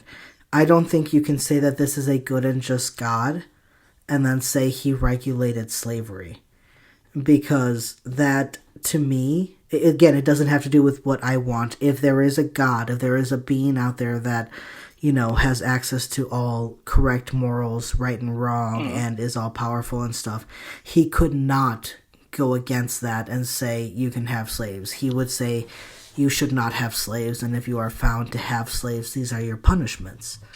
Because to say that just because things, they were doing that in that time and therefore God regulated it because we have free will. Well, the people chose to make a golden calf and worship it. Yeah. And God offed a huge chunk of them for doing so by having them drink a water that was made out of the gold that was used to make the calf. But do you know why that is, though? But I just hope you understand my point. I do. Just because the people chose to do something doesn't mean that if God was against it, that He wouldn't make it very well known. Even up to the point of delivering the death penalty for it. So even if God did not give the death penalty for slave owners or people that engaged in slavery, why couldn't He at the very least say, my people are not going to engage in that? Well, my next question to you is this: is slavery not done away with today? Right? No, it still happens. No. I'm not talking about on a wider scale of, like, of course there's still slavery like in the world, but I'm saying as far as for us, we have seen in the world as well slavery. A big stance has been taken against slavery in the past couple hundred years. Yes or no? Right? Yes. Why do you think that has happened? Because clearly it couldn't have been because we as a human race have started growing more. We've become more connected, and we understand things more empathetically with each other. Do you know from research? Do you know what the biggest push was, or who had the biggest push? Especially not just here in America, but all throughout the world. Do you know what population of people? Yeah, are you going to say Christians? Yeah, that's correct. You can't deny that. It's true. We were. Yeah, you can't deny that Christians were also a huge push for the opposed either. That's semantics. But all I'm saying is the reason. No, it's not semantics. If you want me to acknowledge that Christians fought to be anti-slavery, then I need you to acknowledge that Christians also fought for pro-slavery. No, I'm agreeing with you on that. But what I'm saying is that you can't. Right, I'm not denying that. What I'm saying is just because that is so, that does not take away from the fact that the reason why a lot of the slavery is done away with today is because of us Christians. That is just a fact. You can say that yes, there were some Christians who were still on the pro-slavery side. That is true. But that does not take away from the fact that the reason why slavery is done away with is because of us and our beliefs Slavery is not done away and our with. belief system. I'm not talking about done away with completely. Me and you both we agreed as far as for the Okay, push. that's The great. push And that comes and from us. if you look at me and look at you and me today, you can't say anymore that it's quote unquote Christians that are still fighting the cause, because we have non-Christians and non-believers in religion at all that are still very anti-slavery. But that's my point. The push, but you just admitted you have to. If we're going to have a conversation, let's be genuine. The push started from us. That's a fact. That's I'm so happy that there are Christians that don't follow their book completely, because the book is abhorrent. From following the book. Because the book, where in the Bible? Okay, can you show me where in the Bible that it says don't have slaves? Concept before we get to the Bible, because it goes along with it. The main verse that us as Christians used for the fight that you will find in paper, in writings, you can use a Google search. We use our own teachings from the Bible, which is we took a look and said, hey, one, the Bible does say that all human life is made in God's image. We took that to heart. God told us we should appreciate all human life. Two, he said to love our neighbors as thyself. These are the main scriptures that we use in our fight. But slaves are not recognized as neighbors. So, sir, if we're going to get into we can get into the theology part too, as far as about like what the. I'm just saying what the Bible says. I'm agreeing with you that, like, yes, in the Bible, when you're talking about slavery, depending on which verses you're considering, yes, there is a verse to where, like, once that God told Israel that, hey, I'm trying to make sure I get my place correct. He told them, hey, that you can enslave other people who are not who are not Israelites. That's what you're referring to. He did in fact say that, but you claim that is wrong. I would claim that, as far as for me and my understanding of the Bible, I don't think so, because the people that they were enslaving were the very people that God told them to drive out of the land that they did not. So what God told them to do was, okay. But what do you mean drive out of the land? Why did they have to be driven out of the land? Because that was the land He told that they was going to give to them. He told them to drive them out. No, that's okay. So I'll show you why you're wrong. If you go to Deuteronomy chapter 20. I'm not wrong, but you can go there. Go do it for me, because I also work at the same time. I'll trust your read. I understand. Yeah, I'll let you know. So Deuteronomy 20, that's what you got to do. It's God giving the rules for war. Mm-hmm. Now, when it came to the land that he was going to give them, he says in verse 16, but as for the towns of these people that the Lord your God has given to you as an inheritance. Yep. So we understand that this is the land that they're supposed to get from God, right? Yes, sir. Oh, I know. You must not let anything that breathes remain alive. Indeed, you shall annihilate them. The Hittites, the Amorites, the Canaanites, the Perizzites, the Hittites, the Jebusites, just as the Lord your God has commanded, so that they may not teach you to do all the abhorrent things that they do for their gods, and thus sin against the Lord your God. Correct. However, if you go up just a few verses just before then, it says that when you draw near to a town and fight against it, offer terms of peace. Correct. If they accept and surrender, then they'll be your forced labor. If they don't accept terms, then you are to unalive all the men and keep the women, children, and livestock as your plunder. Correct. And that they can enjoy the spoils of the enemies that God has given to them. So they were not to drive out the people that were in the land that they had. They were supposed to annihilate them. No. They were supposed to unalive them. It says you must not let anything that breathes remain alive. But it was the people that were not in the land that God promised them that they were allowed to take slaves. We're in agreement that when I say drive out, I mean kill. That's what I mean. So we're saying the same thing. Okay. So all right. I just don't want us to try to make light of the situation that's happening. Light of the situation. The Bible is the Bible. I'm like the last guy. I'm not him. No, when I say drive out, we won't kill them all. So, but do you understand God's reason for that, though? No, I don't understand why God would say off the children. He explained it in the very verse that you read. If you want to read it again. Yeah, that they may not teach you to do all the abhorrent things that they do. But why does that mean they have to off children? Because those children those children, if they're depending on how old they are, they're going to have the same beliefs, or they're going to have the same. They have to have the same beliefs as Teach them better. of their parents. It doesn't always work like that. You know that. So are you saying that God, the infinite being that can harden and soften hearts, can't work with children through His people? No, He can. God can. God Okay, can so choose to do God this if He God wants to. could have chosen a less But violent again, path but when then it I came go to back. innocent But then I kids, go back. but Hold on, He sir. chose not to. Ask you a question. But then it goes back to my first question I asked you. If we're going to keep asking God to all of a sudden, because it's something I may or may not like, to say, well, you could just make this easier path, then what choices are we making here? Well, I personally don't take the position that free will is biblical. I don't think you I have don't free think will free will is biblically. biblical either. Not in the sense that we the definition we give it today. Because free will by definition, look up in the dictionary, means that you have the power to make a choice without any outside element forcing you one way or another. I do not believe we have that as human beings, because either you 100%. so Then you are one of the few Christians that I've talked to that doesn't think free will is biblical, and I'm very glad to hear that because it definitely isn't. I think the Bible's very clear about that. yeah, the Bible never says that either.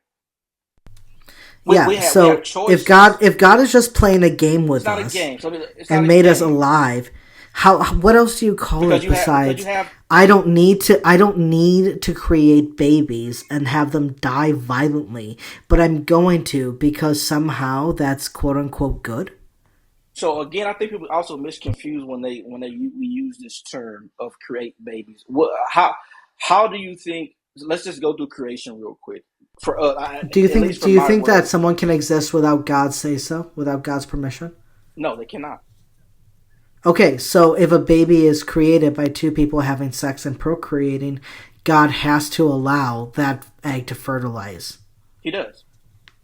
Okay, so God allows the creation of people, and yet for some reason chose to allow the creation of these babies and then tell His people to go off men, women, and babies. He did. Why? He did. So How on here's earth could we ever justify here's that? why. Because from the very beginning, I also got into this piece of it. I don't know if you understand this part of it with the gentleman in my last live, which is this.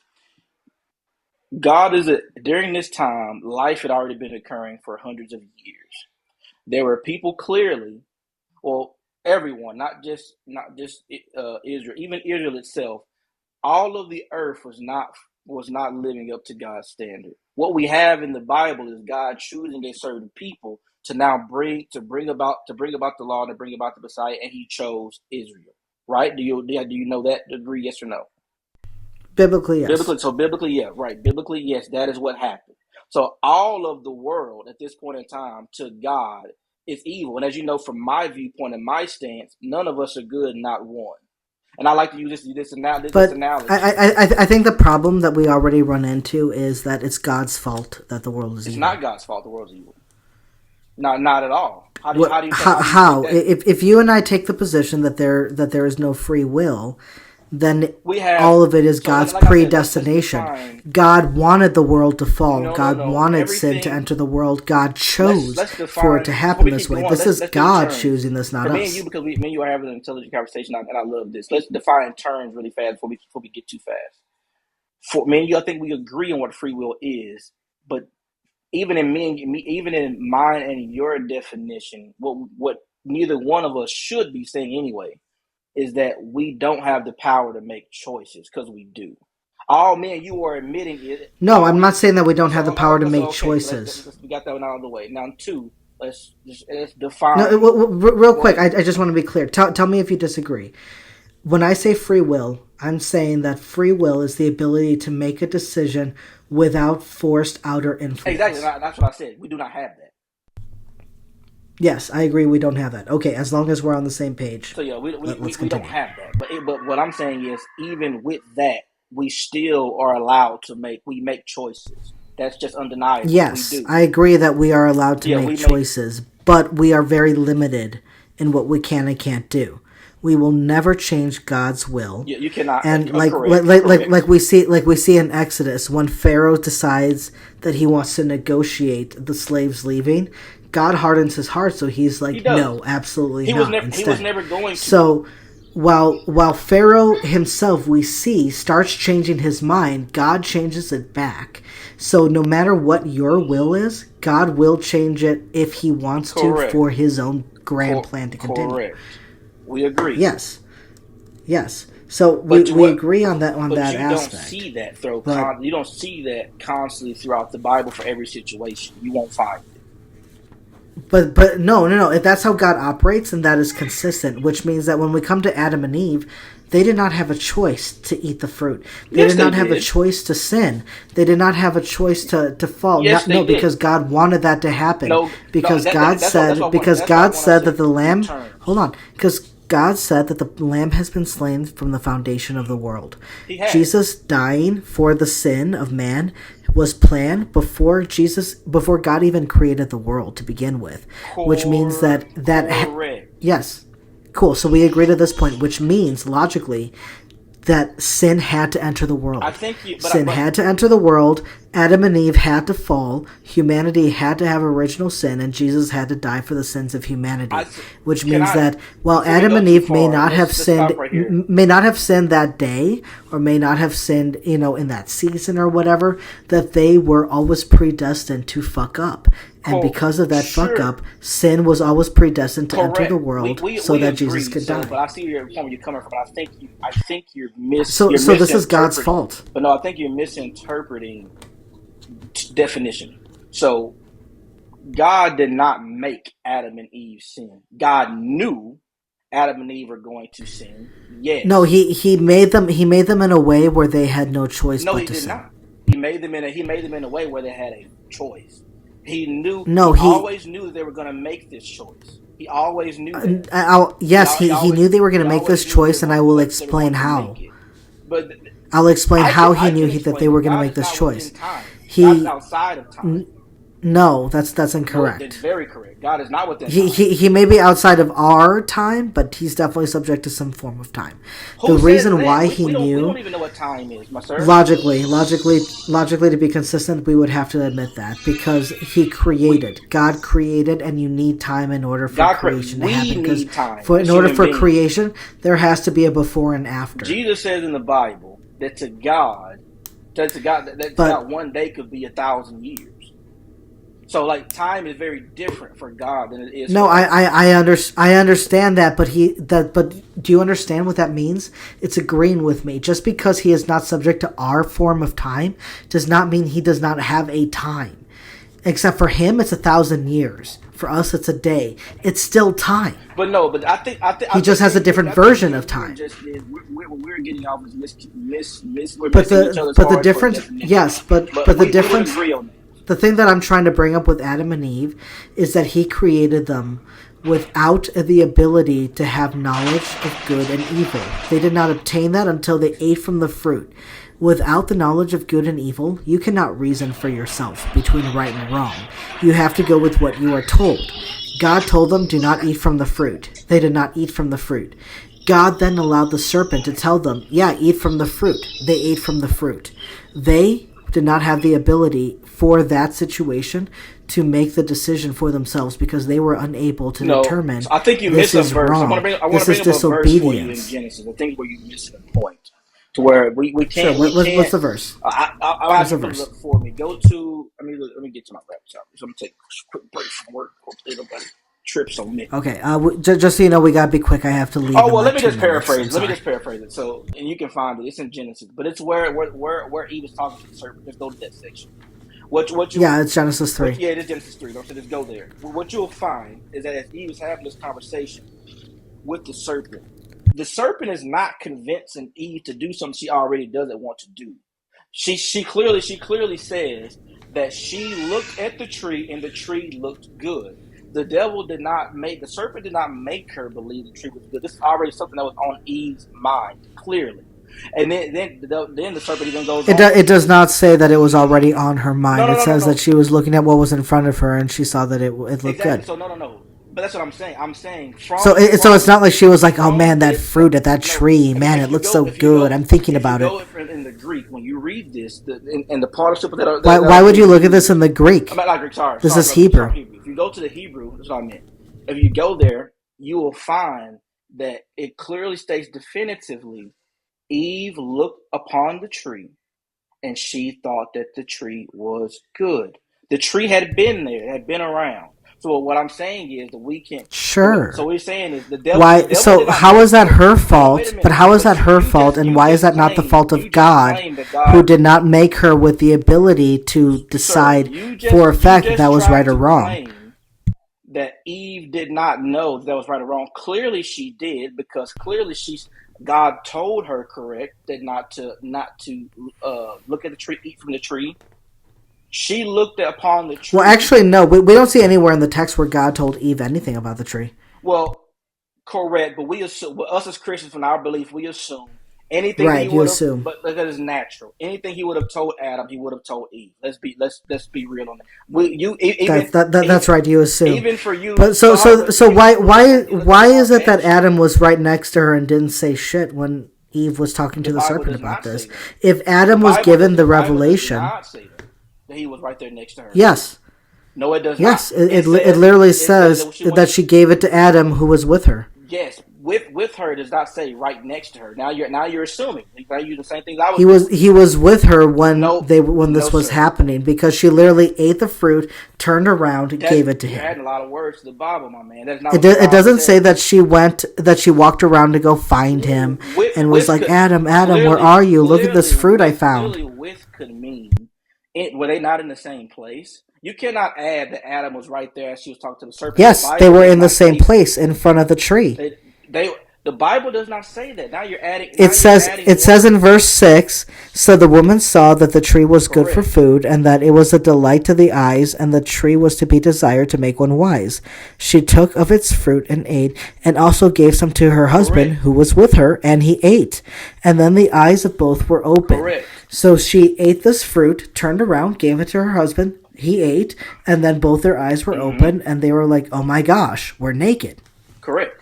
But in that, I don't hear. So you agree with me? In that, I don't hear that Adam was right there. She ate the apple. You're adding words. One thing we're gonna have. I read it word for word. How am I adding words when I read it? You're inferring and assuming, like I stated, that you're assuming that Adam was right there next to her as this conversation was happening. That the Bible does not say that. So if we're going to have an honest, I'm so sorry that you don't like words to mean what they say, but that is not I'm just what that reading means, it for what it says. That could mean the many different things. I would agree with you to say this. Let's agree on this. Could it mean that Adam was sitting right next to her? It could, but also with that same very verbiage, as means from our own. If we just want to use our English language, when I talk to my mother on the phone, and I say I'm with my wife.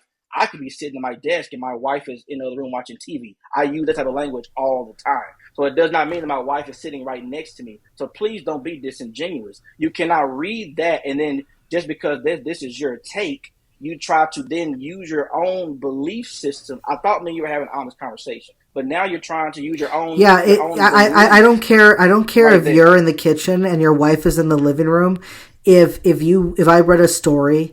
If I read a police report that said, the intruder charmed, the husband or whatever, and the husband took the candy bar from the salesman, / intruder, and, turned around and gave it to the wife, that, just because she was in the kitchen doesn't mean that she was with him. Yes, it does. It literally means that she was right there. She was close enough that she was there, and he turned around and said, "Hey, here's the candy bar that this person that I just opened the door for is trying to sell us." Again, like I said, we can.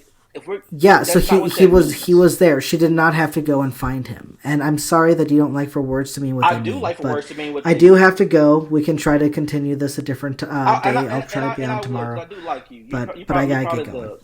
Just before you go, I would like to say that you're probably one of the most, even though we're disagreeing here at the end, but you're probably one of the most respectful person I've had a conversation with probably in the past 2 days. So I do want to say I do thank you for that. Like even with the last gentleman, I thought that you did an overall good job of letting him try to get his point across, just as well as you've done with me. That is not always the case that I find when I hop on these lives. So you have a blessed day, my man. I will definitely be praying for you, and I hope you have a good rest of your day. But again, just want to thank you. Hey, well, thanks a lot, Jacobs. That means a lot. Yeah, it's I just want to say it's never my goal to change anyone or deconvert anybody. I just want to hear what you believe in why and understand it, and I hope that you can hear what I believe in why I and do. that you can understand Yeah, for it. You sure. know, I do. as long as we understand each other, I think that helps with our empathy and compassion towards each other, and maybe someone will learn something new. And as long as we do that, I don't care if anyone changes their mind per se. I count that as a win. You know. Yeah, appreciate it. Like I said, man. All right. Awesome. You have a wonderful day. I appreciate you and your You time. too. All right. Take care. All right, guys. Thank you so much for being here.